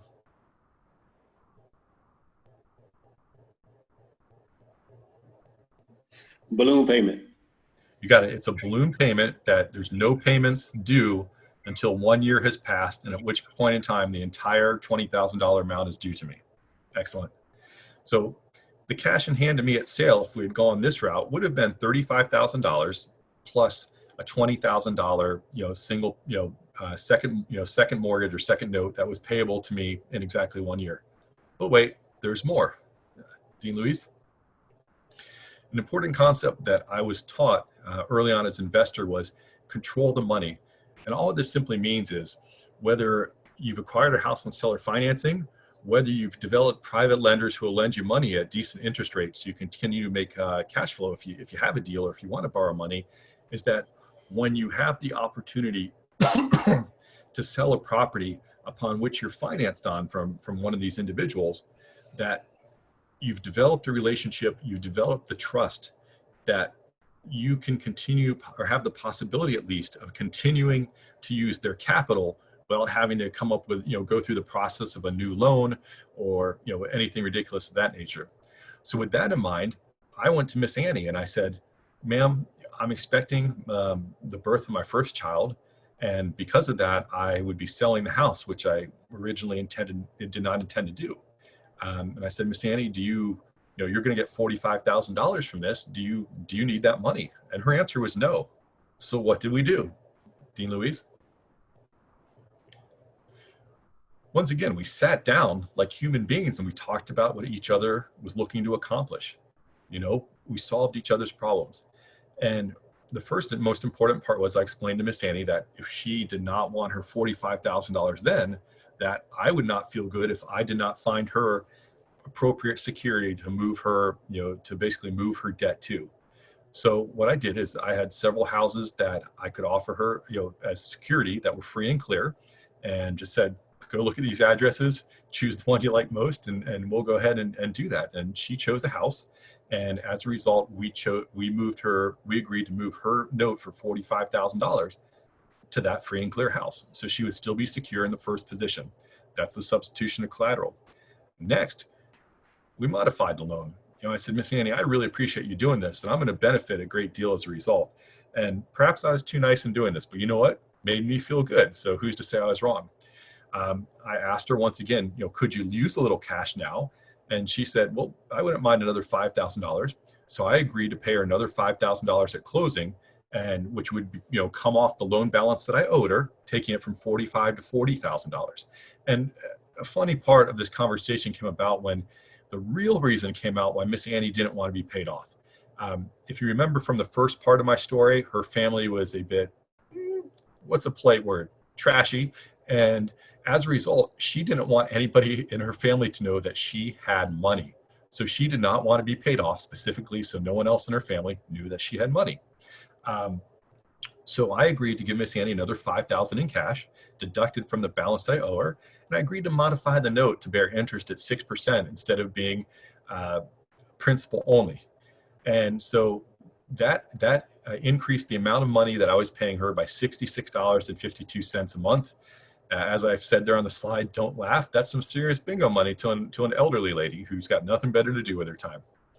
If we'd be kind enough, Dean Louise.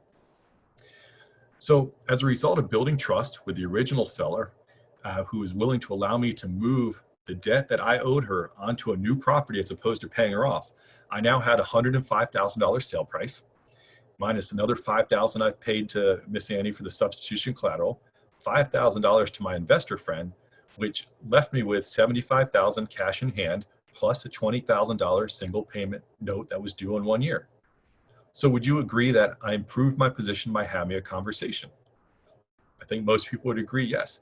When you're dealing with real people, you cannot begin to underestimate how powerful it is that you can go talk to people. And if you're nice to them and you've been honest and you've done business with integrity, and everything that you've said you've done, that you would do, you've done, you can go talk to people and ask if they can help you. And the worst that they're going to say is no. That doesn't hurt anybody's feelings, or it shouldn't. So if I've improved my position, what's next? The deal beyond the deal. After selling the home I'd purchased from Miss Annie, I had $75,000 of cash and a $20,000 seller carryback second. So what did I do? I exchanged a 50% interest in that note I'd carried back at sale, plus $5,000 for a master lease and option on a nice property that was much closer to my personal residence. So now I've gone from owning a property that was 45 minutes away from my front door from having control of and income from, remember the benefits, of a property that was much closer to my house.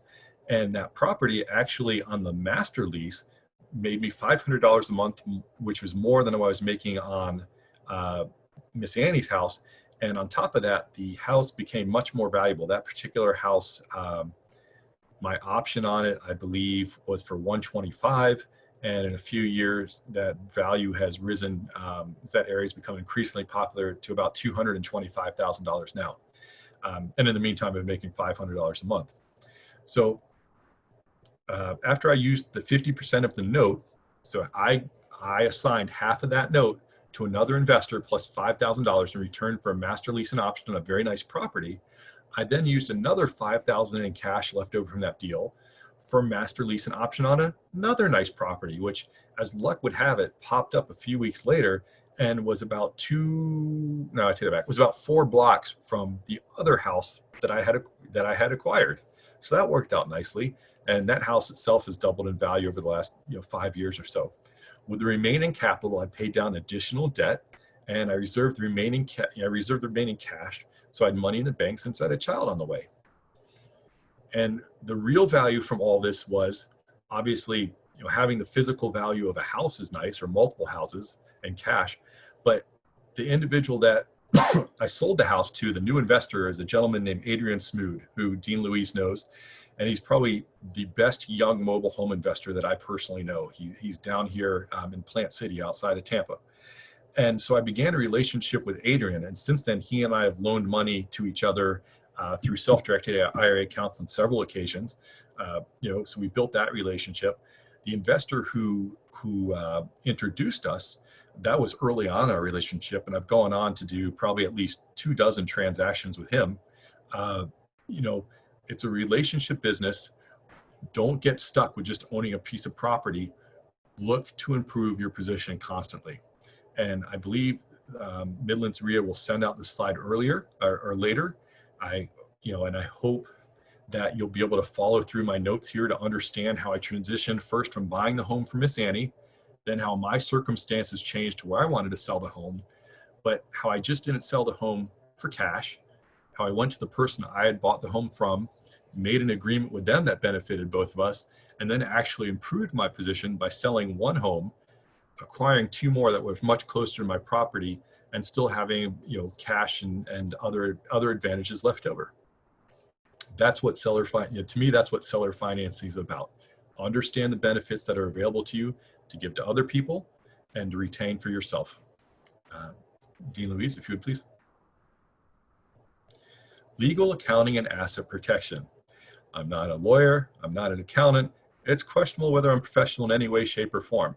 Well, with that being said, just a couple of general ideas and thoughts to consider. Develop relationships with professionals that you can trust, but understand just because someone's a professional, they're not infallible. And like in any other occupation, some people are extremely good at their profession and others are questionable.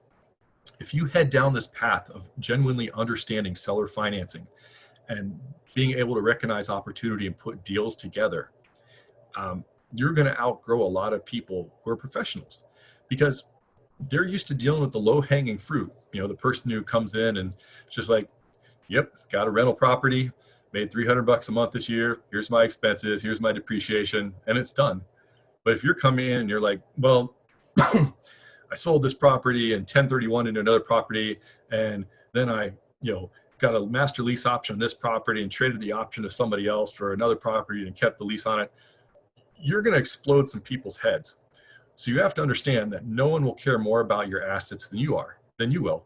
So in order to do that, and once again, probably the greatest barrier to success as a real estate investor, looking back for the last 12 years, is just the immense amount of knowledge that's available to you and that you should learn at least the basics of to be able to be competent as an investor and to protect yourself. So take an interest in law, in case law, whether it's statutes in your state regarding landlord-tenant law, take an interest in that. Here in Florida, for instance, we've had a moratorium for several months on residential evictions. And everybody was complaining about, we can't, we won't be able to evict anybody. Well, that's not what the law said. or not what the moratorium was for. It was for eviction for non-payment only.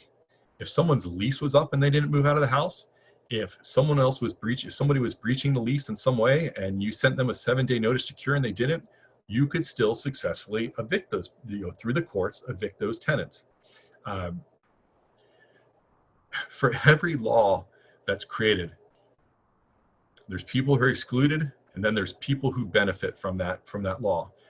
Learn to recognize the loopholes available to you and use them. If you are not at a point yet, or you never develop the interest to really get involved with case law, make sure that you know the laws that affect real estate, especially in particular for you in your state. Make sure that you find someone who does. It can be invaluable. And you can complain about laws that are passed, but once again, complain, adjust, proceed forward.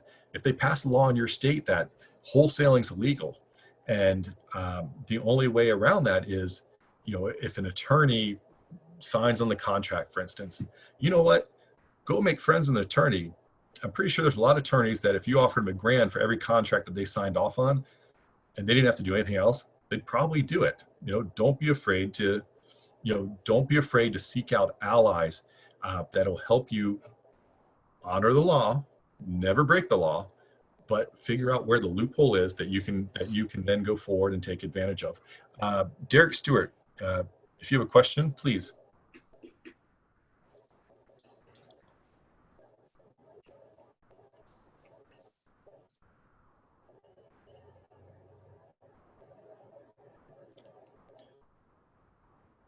Derek Stewart.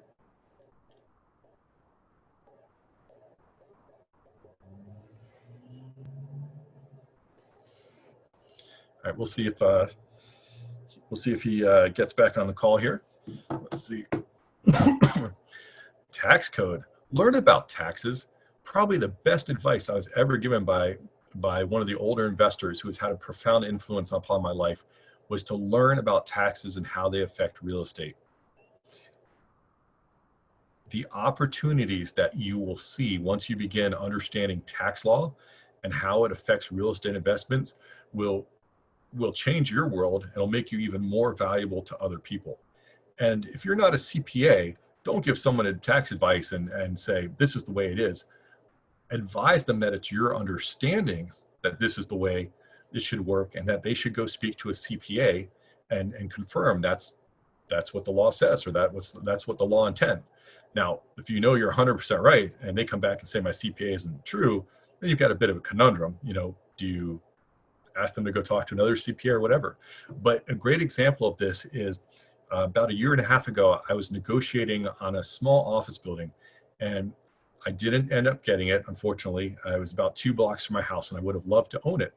But this wonderful couple, the husband was in his 70s and had retired as a lawyer, due to medical condition. They had owned the property for close to 50 years. It was fully depreciated. They had bought it for like $70,000, 35, 40 years ago. It was now worth in the neighborhood of probably about 450 to 500. And their entire dream was to sell this office building and then take the money and put it in the stock market.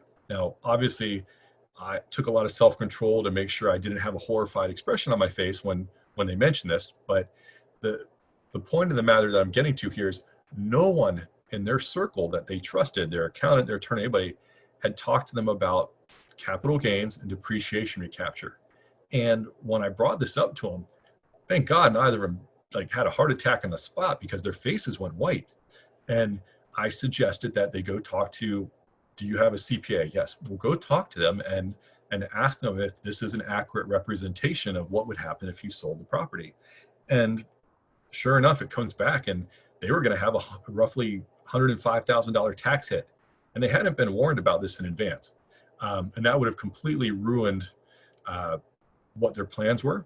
I ended up, like I said, we ended up not being able to make a deal together. That's okay. I feel like I helped somebody that day. But if you can understand the tax advantages of real estate, that gives you another great way to speak to a seller about benefits that are available to them that they might not understand.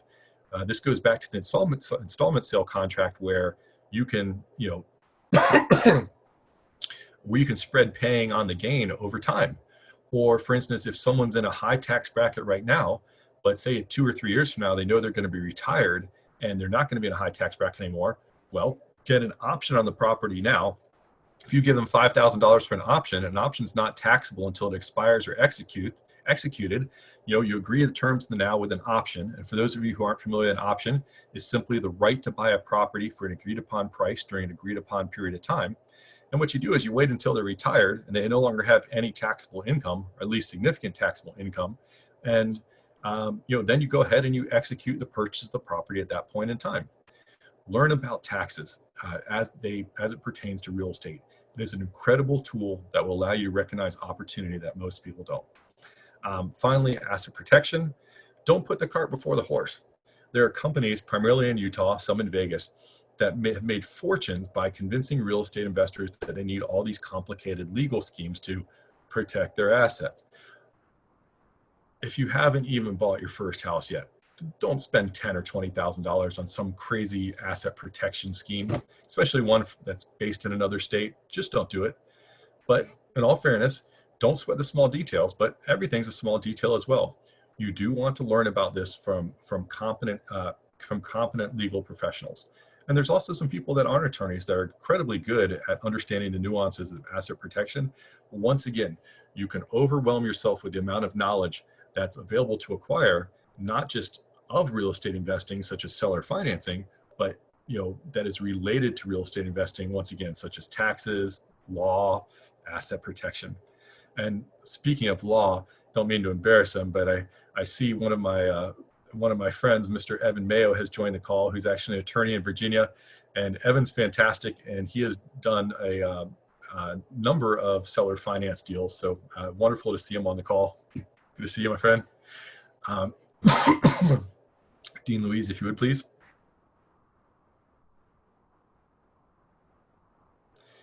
Tips on speaking to sellers. Once we talked about earlier, third-party credibility is practically unbeatable.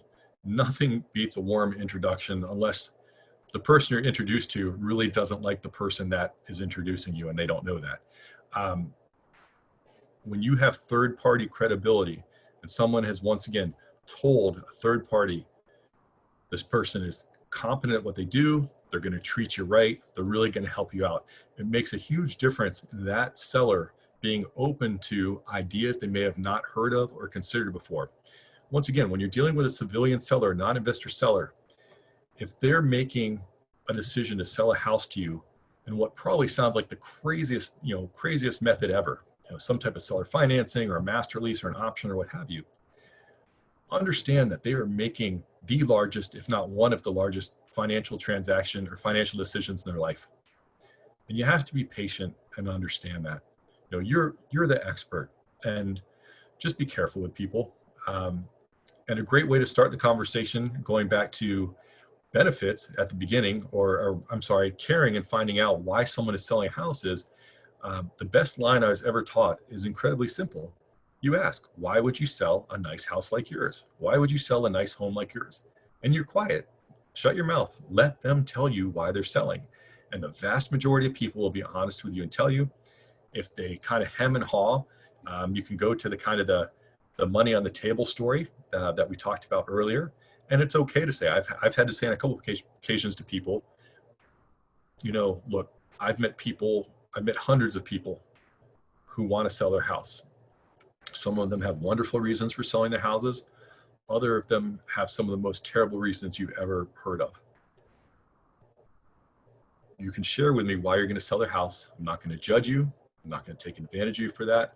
I just need to understand so I can determine the best solution for helping you. And if you still can't get someone to tell you that information, for me at least, the one time that someone has refused to tell me why they were going to sell a property, I tried for about 15 minutes very gently and politely to get them to share that information with me. And at that point in time, it stopped being worth it. I would much rather go find someone else who really wants to solve their problem. Be polite. Manners go a long way, particularly with older people. Care about your appearance. Don't look like a wholesaler. And I like to make fun of wholesalers a lot because I find them woefully short-sighted. And in that regards, where I say don't look like a wholesaler, don't show up in a suit and a tie and looking like you're going to the Emmys or something and rolling in an Escalade or whatever it is. It's like, go look like a normal person. If you show up looking like you're worth $1 million, they're just going to assume you're trying to take advantage of them. And that's good for a wholesaler, but it's not good if you're trying to develop a relationship with somebody and get them to understand that you care. Speak in the hypothetical. This is in particular important, I think, for those of you who are new investors who feel like you don't know what you're doing, and probably 95% of what I said just sounds, out there. What has this guy been drinking or smoking before you talk to us this evening? And when you don't know what you're doing, it's not necessarily a bad thing. But what you have to do, because you don't have the ability like I do to show someone a 3-ring binder and say, these are all the people I've ever done a deal with. And technically I'm on 3-ring binder number 2 these days. You can call any of them that you want to and ask them how I treated them. And when you have longevity in this business and you've developed the relationships where you can go to, where you can show a seller who you're trying to develop a relationship with, it's like, you want to talk to somebody who's got a Purple Heart? I bought a house from someone who had a Purple Heart. You want to talk to somebody who's an Olympic athlete? I bought a house from someone who's an Olympic athlete. And, you look for somebody that they can relate to as well, to determine if you're a good person. But speak in the hypothetical. Even if you've done your own deal, if the value in being around experienced investors who've been able to recognize opportunity and do deals this way is you listen to what they did to recognize an opportunity and complete a deal. And you share that story with the person that you're talking to. If you understand that the benefits they're seeking are the same benefits that were in the story that you heard. So now you're taking yourself out of it, and you could say, Mr. Smith, I understand that, you rented your home to a family member and it's just not going well. And, that's terrible. I'm sorry to hear that. I'm really sorry to hear that. But, I listened to a guy who helped someone in a similar situation. This is what he did. And to relay the story to him, share the story, with them. And then when you're done, say, is that something that might work for you? Or does that sound like, a solution that could work for you? And then be quiet and let them answer you. That's a wonderful way to speak, speak in the hypotheticals. Another way is, if you don't have a story to share that matches up with the exact situation that the seller has, but you can start seeing benefits, you can start seeing possibilities that you can give to them. Once again, speak hypothetically. What if I could? Or what if X? What if Y? What if Z? Speak in the hypothetical. So you're not backing yourself in a corner, and you're not necessarily forcing them to feel like they're backed in a corner. And then finally, a wonderful tip that was shared to me by a great investor by the name of John Schaub, who's been around since the 70s. And one of the best deals I ever made came to fruition because of this. I sat down with a lady who I was told had 2 properties that she was having an extremely difficult time managing. They're not in good neighborhoods. And typically I'm a B-class neighborhood guy, some C-class blue collar. These were not either of those. But I also got my start in that type of neighborhood, so it was okay, even though it's not what I really wanted. And while we were having the conversation, I asked her if she had any additional properties. Wouldn't you know it, she had 2 properties in solid B-class neighborhoods. I helped her with the 2 low-end properties for a number of years, and eventually I was able to acquire, based on the relationship we developed, the trust that she had in me, I was able to eventually get rid of the low-end properties and acquire those 2 extremely nice properties that I still own to this day. And another little tip along that line, another little gem that was shared with me is, once you ask if they own additional properties, and it's amazing the number of people who own more than one property, ask them to rank the properties from their favorite to their least favorite, and ask them why a property is their favorite. Ask properties why is their least favorite. And I'm a firm believer in don't go for their favorite property off the begin, right off the start. To me, it makes sense to try and get their least favorite property. They're probably more motivated to do business on that property than any other property that they own. And once you can begin that relationship, once you can build that trust, then you may have the opportunity in the future to do continued business with them. It's extremely important. Please continue. All right. Odds and ends. As I mentioned, this is a relationship business. Build relationships with everybody that you can. invariably you'll meet people that for whatever reason you just don't like. It's kind of difficult to tell with me seated here, but I'm 6'6" and I weigh about 240 pounds. I am not a small human being. And I tend to have a fairly formal speaking style. If in grade school, the big tall kid in school who spoke in a similar manner to me, bullied you mercilessly every day, that now in this present day, you could be having a very visceral gut reaction to me that's negative, and you don't know why. You could be saying, hey, this guy's really trying hard. He's not the most eloquent speaker, but he's doing his best to give us good information. But for some reason, you just don't like me. And that's okay. You're going to have that reaction to some people for reasons you don't necessarily understand. But don't be afraid to, still take the information that they're sharing with you, as long as they're not a bad person, if they do business with integrity, and apply it.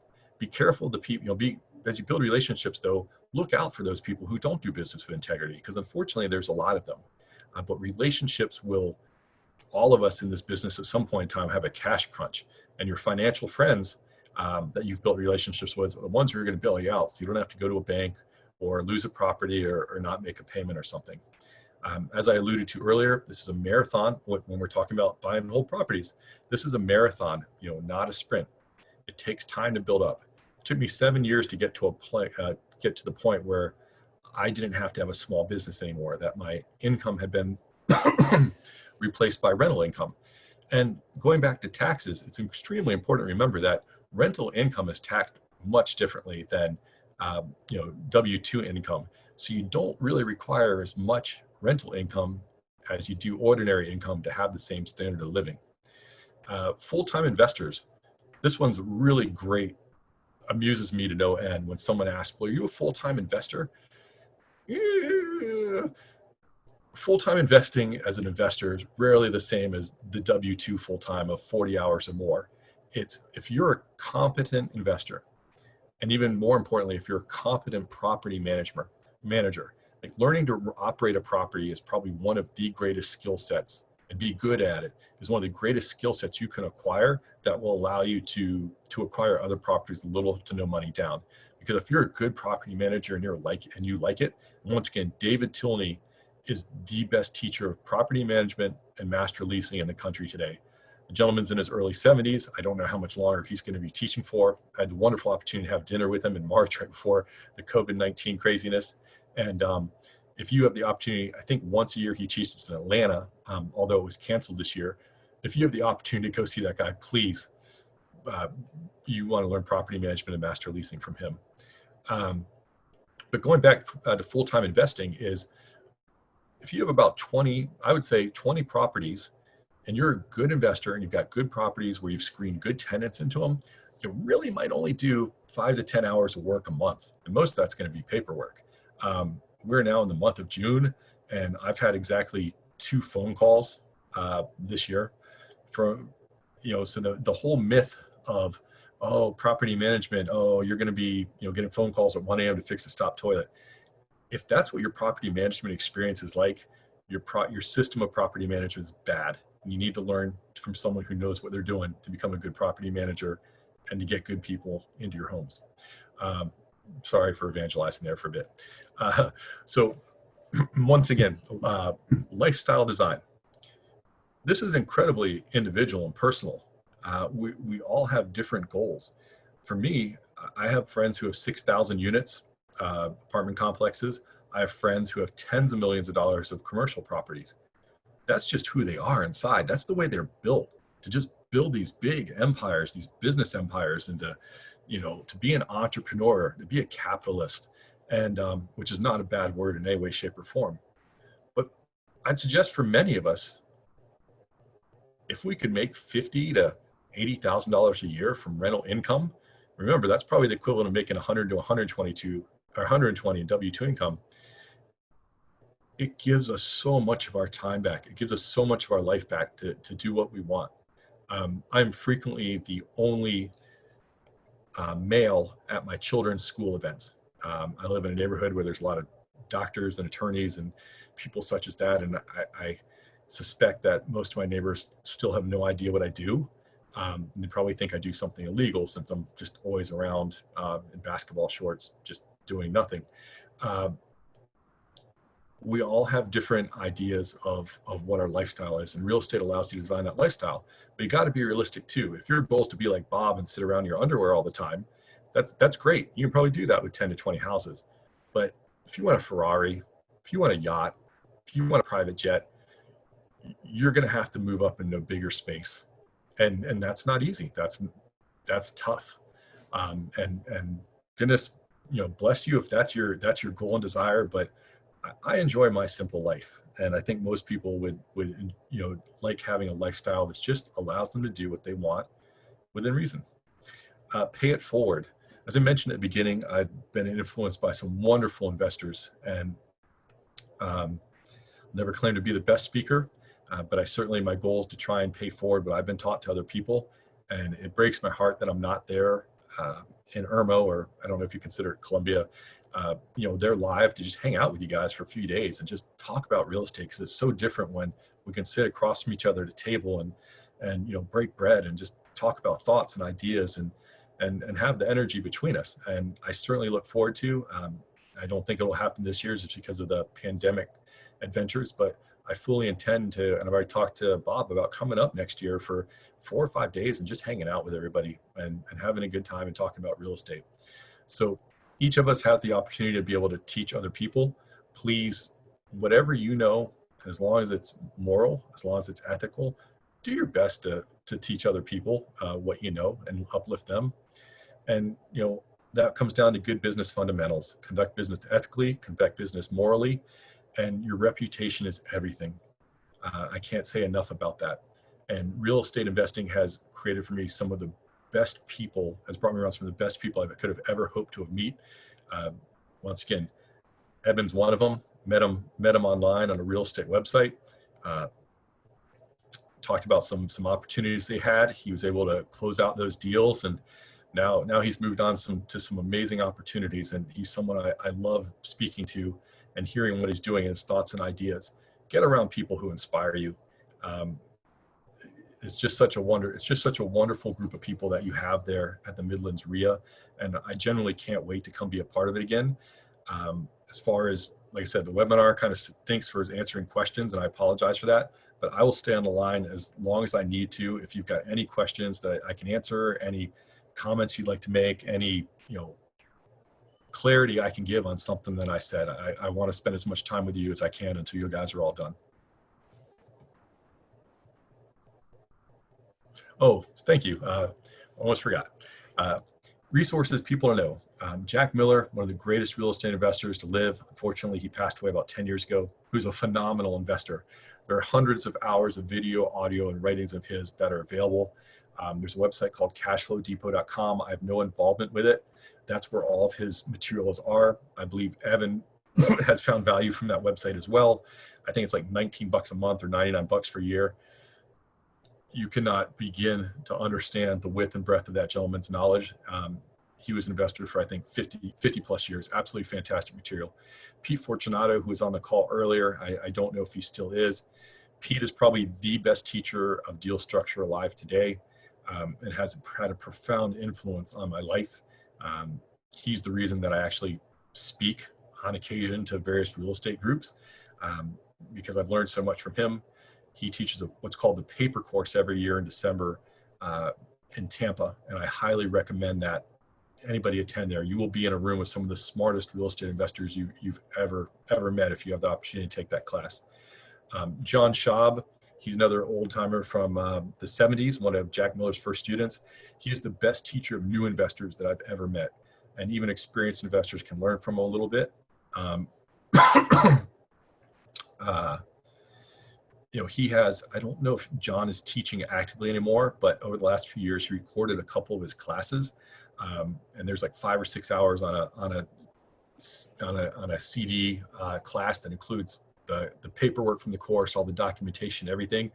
I would look through what he has available and consider either purchasing the book that he has, or 1 or 2 of the CDs, in particular the one on property management or generating cash flow 24/7. It's a great, for those of you who are new investors, a great starter. And finally, there's several more recommendations I can give for legitimate investors, guys who've been doing this for 40 and 50 years, who are still active investors, who don't charge you thousands of dollars. You go to their class and they're the real gurus, the real legends, and they're a few $100 a month, a few $100, for a couple of days of class, as opposed to the jerks with the rented Lambos on Instagram who are trying to charge you thousands of dollars for coaching. Please don't fall for those morons. Apart from that, that's my final rant for the evening. Thank you again so much for your time. I will do my best to answer any question, whether it's in text or, for lack of a better word, open up the lines. Dean Louise, I don't know what's best for you.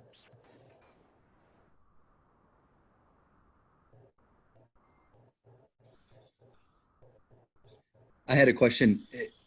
To be able to do this, do the properties have to be owned outright for the seller financing to work? That's a wonderful question. I couldn't see who was answering it or asking it. I apologize. Oh, no, this is Adam Williams. Hi, Adam. Thanks for the question. Obviously, if someone has a property free and clear, I would suggest that makes it easier in some regards. Obviously there's no debt on the property that you have to worry about, but it doesn't make it impossible. As someone else brought up earlier, there's subject to, you can take title to the property. Even though there's existing debt on the property. And once again, this is where one of the nuances comes from understanding where you invest at.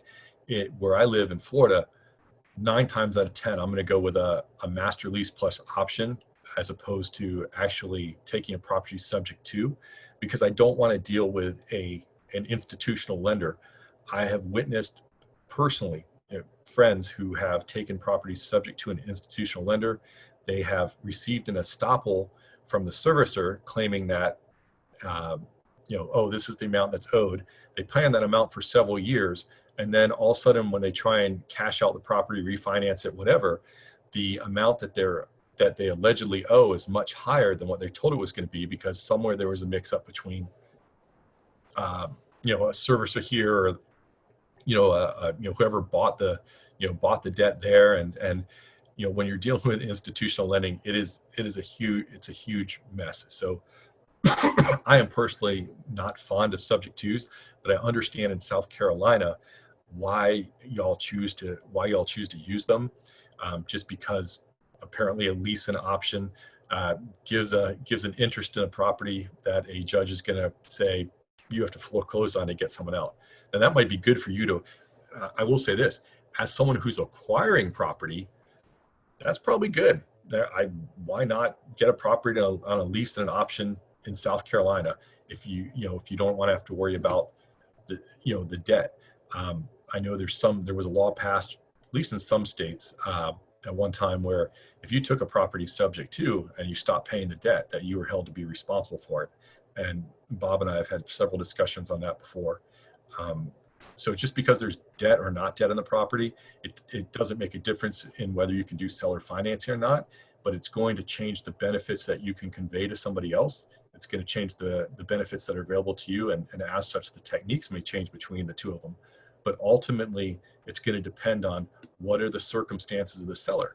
Because let's take a step back to the seller who's got the free and clear property. There's a big difference between someone who bought a property for $100,000 cash last year and owns it free and clear, and a big difference between the guy who bought that same property for a similar property for $10,000 30 years ago, and now it's worth $100,000 and fully depreciated. He's going to have some tax consequences if he sells it for cash. So this is where you start becoming aware of the differences, not just between individual circumstances, and figuring out the benefits and the techniques that you're going to use to maximize for both of you, the, for lack of a better word, maybe the profitability. It's probably the wrong word to use, but I think you get where I'm going. Yep. Thank you.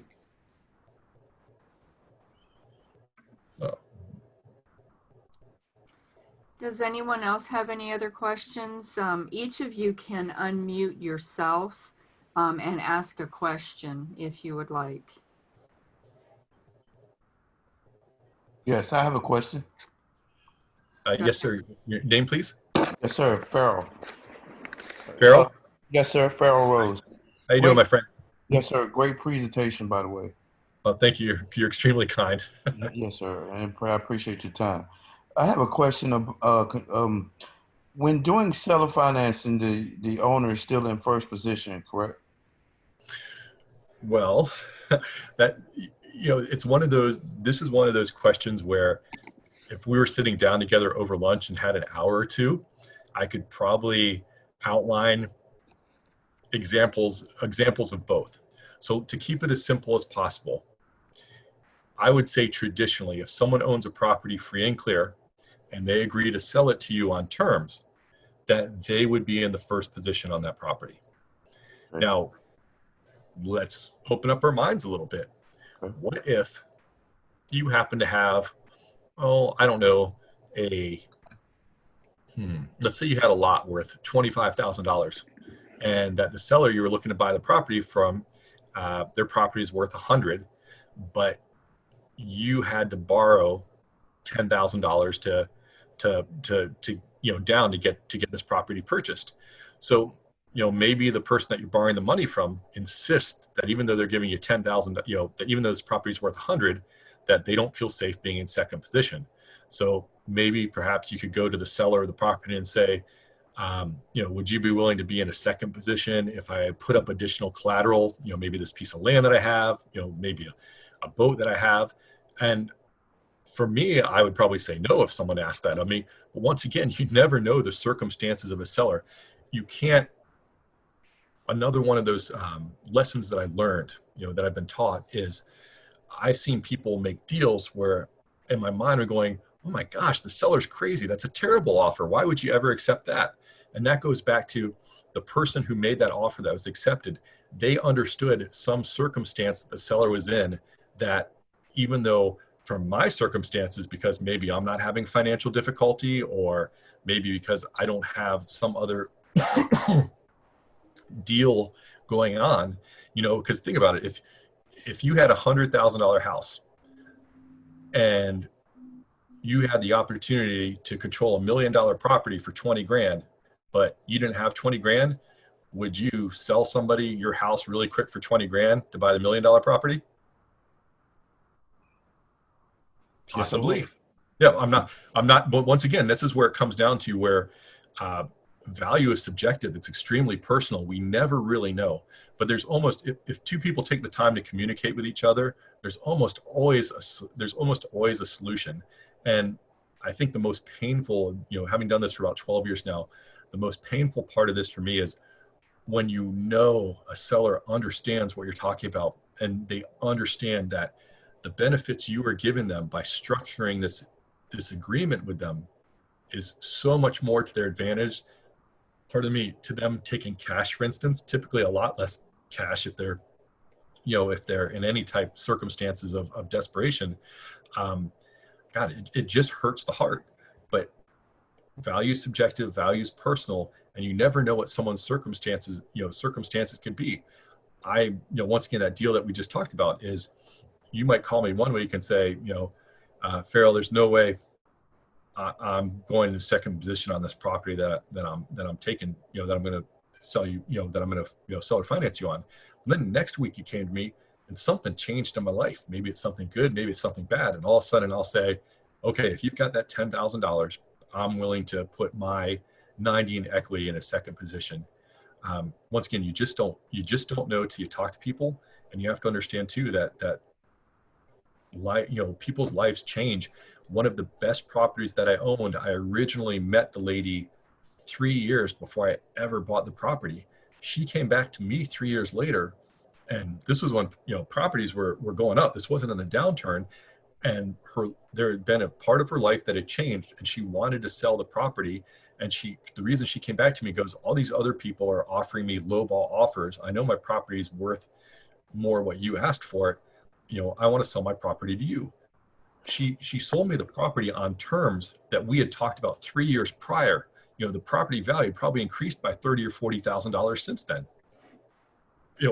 These things will happen, and it can be frustrating to people who are looking for some sorts of certainty. But it's if you can thrive, for lack of a better word, in a bit of chaos, and understand that this is a very uncertain business. You never know when someone's situation is going to change, when someone's circumstances are going to change. you can help a lot of people and be successful yourself. Thank you very much. It's a two-part question. So Oh, I'm sorry. if I am the buyer, Okay. how could I exit out, say selling it later on, a year or 2 years, without being in first place? All right. Let me take a step back on this one. So someone has a property, correct? Right. And you want to purchase this property from them on terms. They're going to sell or finance you, correct? Yes. And then at a later date, maybe a year, maybe two, Yes, sir. whatever that is, you want to sell that property to somebody else, but you don't want to necessarily exit the property. You would like to stay. If you have equity in the property at that point in time, you're asking how you can keep that equity or be paid for that equity. I'm sorry. How can I get the buyer, no, the seller out of the deal and I stay in the deal being in first place? So you want to move from second position to first position. In other words, say for instance, I was to want to take the property and refinance it through a bank and exit the buyer, and I become the second lien, the bank becoming the first lien. All right, let me try and repeat that back to you and make sure I'm understanding correctly. So you've initially purchased the property from a seller on seller financing. Yes, sir. At some point in time, you want to refinance that seller and take them out with an institutional lender. Exactly. Okay. First, I would personally urge you not to do that unless for some reason it was a deal where for the reason you had decided to lose money every month. For me, the thought of actually getting a loan from an institutional lender is horrifying, because there's so much money out there in the world. There are so many people with six figures just sitting in a bank account who have no idea what to do with it, making less than 1%. And if you can go to meetings like the Midlands REIA, if you can start meeting people who have self-directed IRAs, and if you have a real deal, you'll find people who give you the money, sometimes for just ridiculously low interest rates, 4 or 5%. And an important concept, and I will kind of direct myself back more to answering your specific question. An important concept that I want to share is don't overlook equity financing as opposed to debt financing. Debt financing is essentially when you take out a loan on a property, or when someone sells you a property on terms and you say, I owe you this amount over time in payments. There's a good case on many occasions that, let's say you found a property like the one you're talking about, and after you paid on it for a couple of years, you want to take that person out. Find somebody who, one thing you could do is find someone who's a high income earner who doesn't need income. And say, look, I've got this great property I made a great deal on. It's worth, and I just use $100,000 because it's an easy round number for us to think about. It's worth $100,000. I owe 70 on it. If you'll come in and pay off that $70,000 debt, what I'll do is I will run the property for us. Okay, so you'll essentially manage the property. So you're keeping all the income. He's not receiving income from the property because he doesn't need it. And what you want to do is retain either ownership or an option for 50% above that $70,000. So now you've essentially got a free and clear property that you're receiving the income from in the present, and then in the future when you sell it, your money partner, your equity partner, is going to get the first $70,000, and you guys will split the rest 50-50. Going back to your specific circumstances, off the top of my head, I can't. Once again, I'm struggling with the thought of taking out. No. It doesn't necessarily have to be institutional. Okay, so let's say and then the end result though is once you take out the institutional financing, you want to sell it to somebody else after that. No, hold. All right, so if you're holding it, why would you have debt on the property? If you purchased it, you were talking about a second. So if you purchased the property with seller financing and then you later take out that seller financing with institutional debt, it's still your property. The institutions can be in first position. You don't have a second there. You just still retain ownership of the property. So I'm swapping second position from the seller to second position with the institution. Well, who's in first position? If you take out seller financing with the original seller, Mm-hmm. the seller's still in first position, right? Well, no. If you're taking out when someone uses the phrase "take out the first position seller," to me that means that the mortgage is going to be, pardon me, that that you're paying off the original note, Yes. original purchase money note. So therefore, there's not going to be a second position that exists. Okay. Let's say that after you owe the seller 70, and after 2 years you decide that you're going to go get a institutional loan for 70.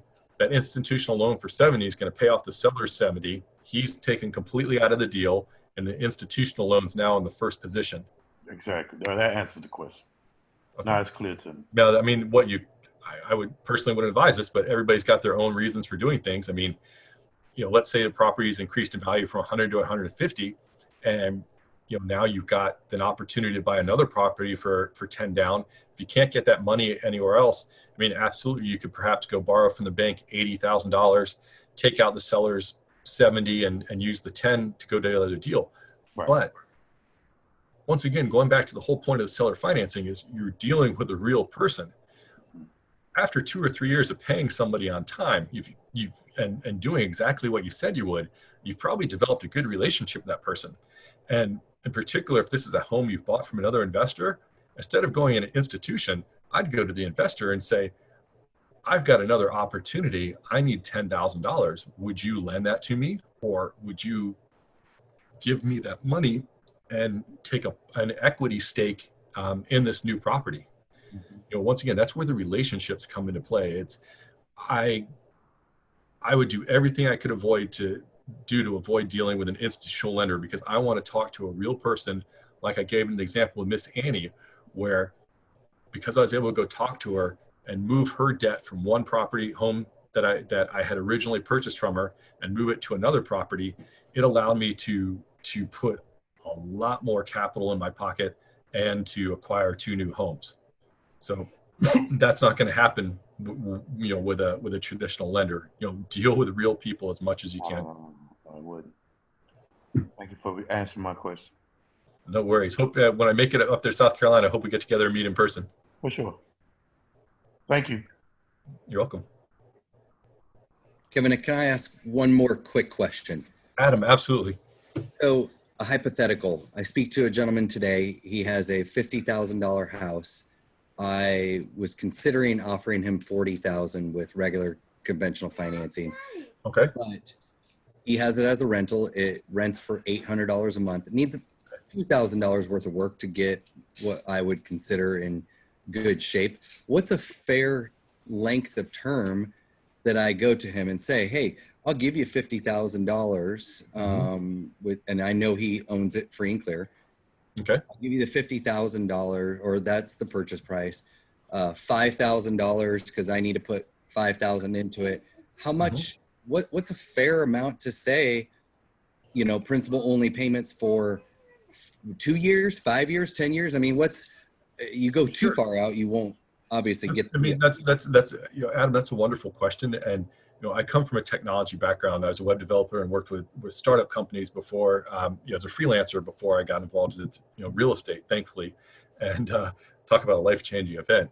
And being someone who's logical from that perspective, it was difficult for the first couple of years as I moved into learning how to speak to people about seller financing, that there was never it's not an exact science.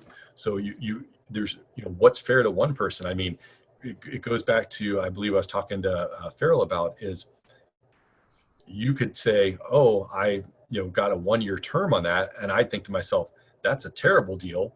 But someone else maybe, oh, that's, that's fantastic. I would, my last deal I did only got 3 months.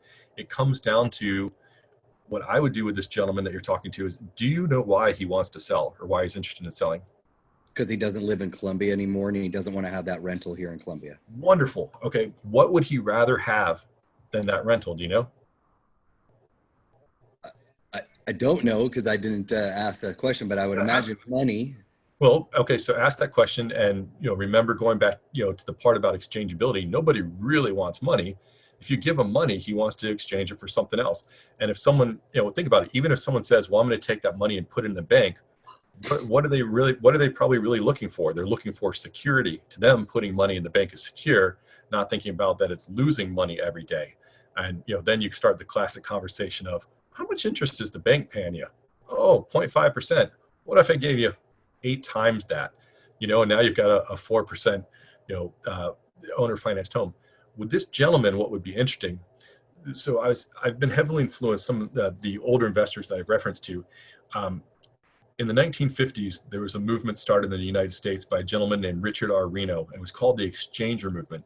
And he's the first one that really codified this entire, how do you listen to someone, and that there's these benefits that real estate can give people, how do we provide those to them instead of cash? And a lot of it was based around, 1031 exchange, tax deferred exchanging, but also the various benefits that can be conveyed by real estate. And he influenced a lot of people that influenced the people that I eventually learned from.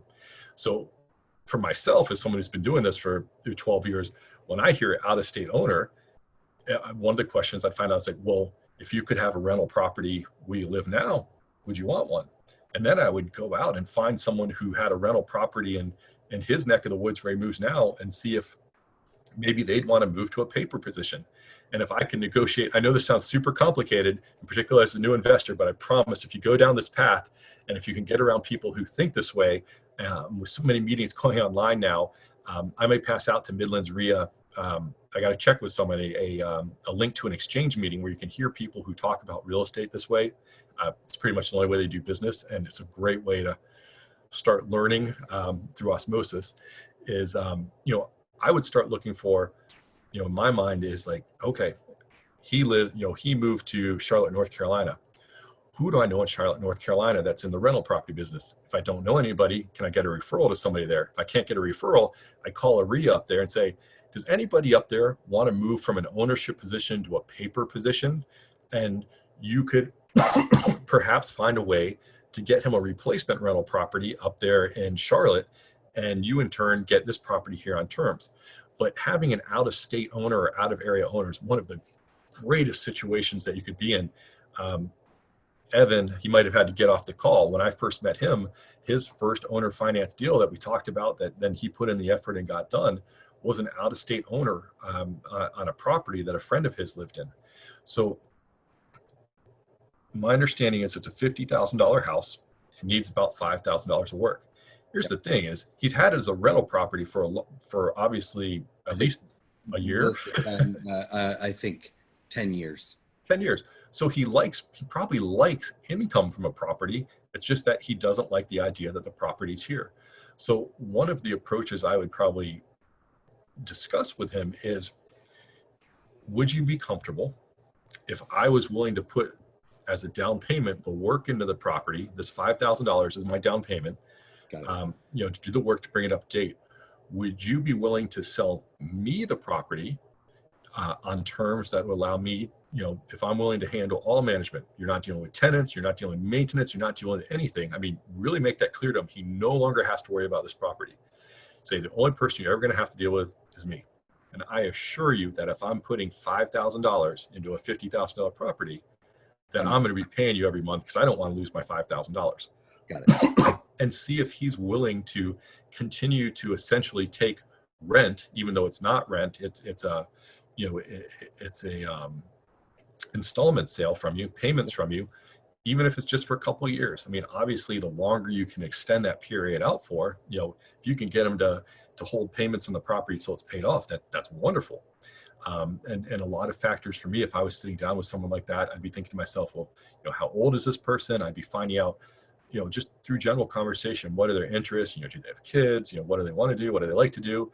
And this all kind of comes, brings the clarity about what is this person really attempting to accomplish, and what benefits can I give them to essentially get them to say yes, that solves their problem, and then allows me to acquire control or ownership of the property. And I think for an out-of-state owner who sounds like they've enjoyed the income of real estate, but not necessarily the management, show them a way that you can take that aspect, that pain point away from it, essentially, that they will never have to deal with another tenant. They'll never have to worry about another check being there, being there or not being there. They'll never have to pay for another maintenance item if they will give you the opportunity to do what you say you're going to. That's what I would look for in that.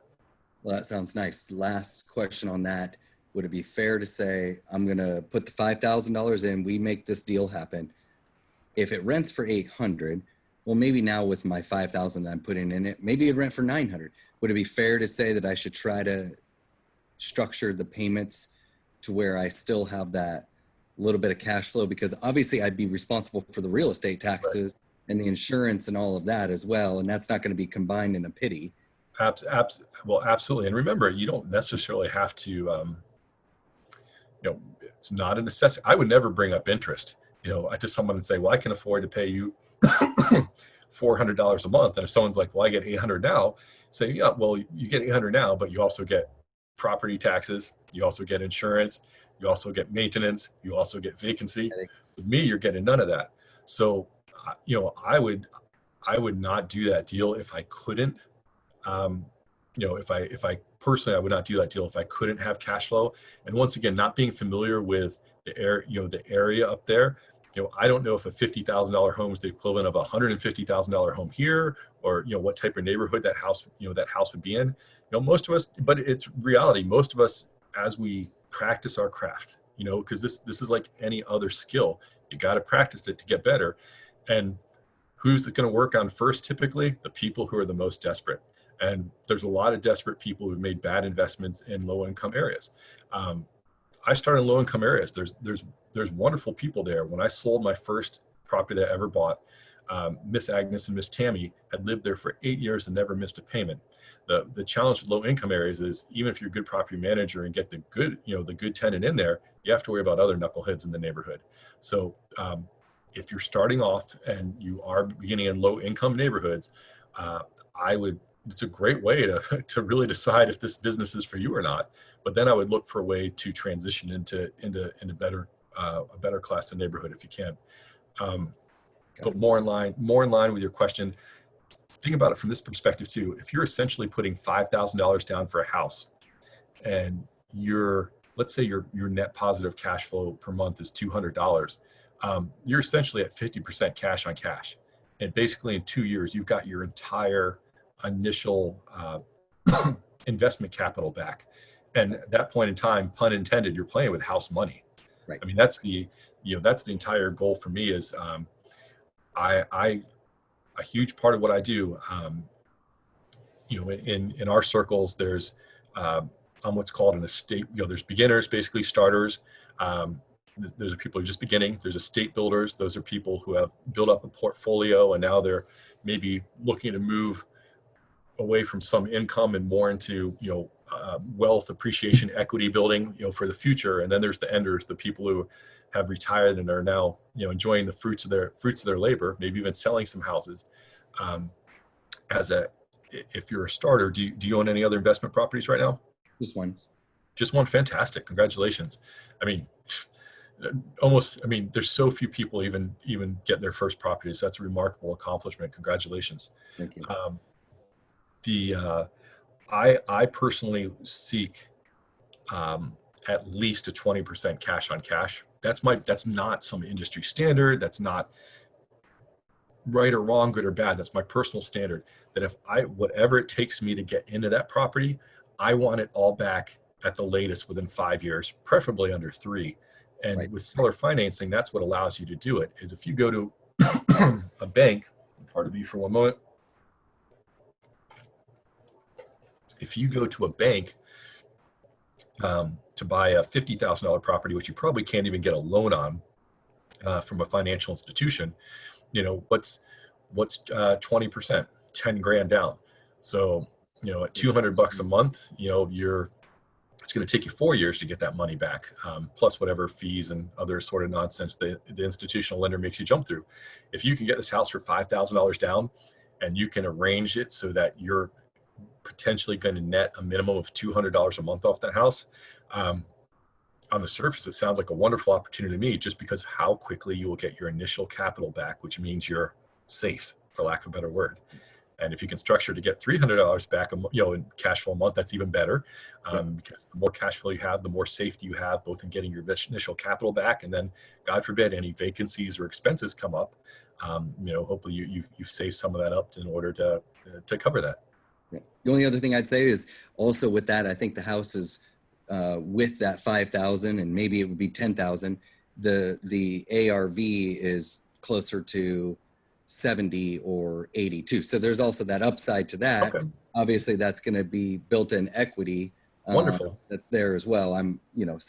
That helps me out a lot. That really gives me an understanding of how to approach this and the benefits of both he and I, if we could make this deal work. No, absolutely. And you know, have you asked, does he own any other property? I don't know if he does in Columbia, because it seemed like that's what he was trying to get out. But I did not say, do you have any other properties? But if we certainly talk about this tomorrow, which my intentions are to call him first thing in the morning, would be to also ask that question. That would be the big. I have bought numerous properties from people specifically because they no longer wanted the adventure of management. The truth is, most people are terrible property managers, and it's just because they're not doing anything wrong. It's just they don't have a good system in place to place tenants. God, if you can become a good property manager, where you can show that you consistently place good tenants, low turnover, don't have problems, it's one of the least stressful jobs you can ever have, and it basically allows you to write your own ticket. I know so many experienced investors who they're at a point where they don't even want to deal with management anymore, no matter how non-invasive it is to their time. And you can do all sorts of things from that perspective. I mean, a couple of the best properties I have are a result of, I mentioned the story earlier where I took over 2 bad properties, and she let me, in return for me managing those properties, she gave me all the cash flow off of them, which was roughly $1,100 a month. After her PITO is paid. And she was so tired of management that all she wanted was someone to handle everything, and she would just take the pay down on the properties. God, if you can become a good property manager, and once again, David Tilney's the man for that, in my opinion, is you can really write your own ticket, and a ton of possibilities begin to open up for you as how to either acquire cash flow from properties, how to acquire equity interest in properties, you know, through your own effort. That doesn't necessarily, with your own effort, that isn't you know, capital intensive on your part, where you're providing the management as opposed to actually investing capital in the property. Awesome. Thank you very much.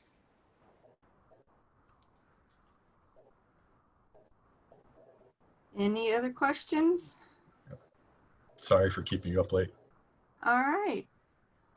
Well, thank you everybody for joining us and for being here tonight. And thank you very much, Kevin, for being here and having this call and giving that excellent presentation. Really appreciate it. No worries. Hopefully we can all get together soon.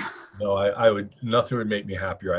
I just absolutely love the group that you have up there. And, you know, it's about an 8-hour drive for me. And I'm super excited to be able to come up there again in the future and just hang out with people for several days and talk about real estate. I genuinely look forward to that. Well, we look forward to it too.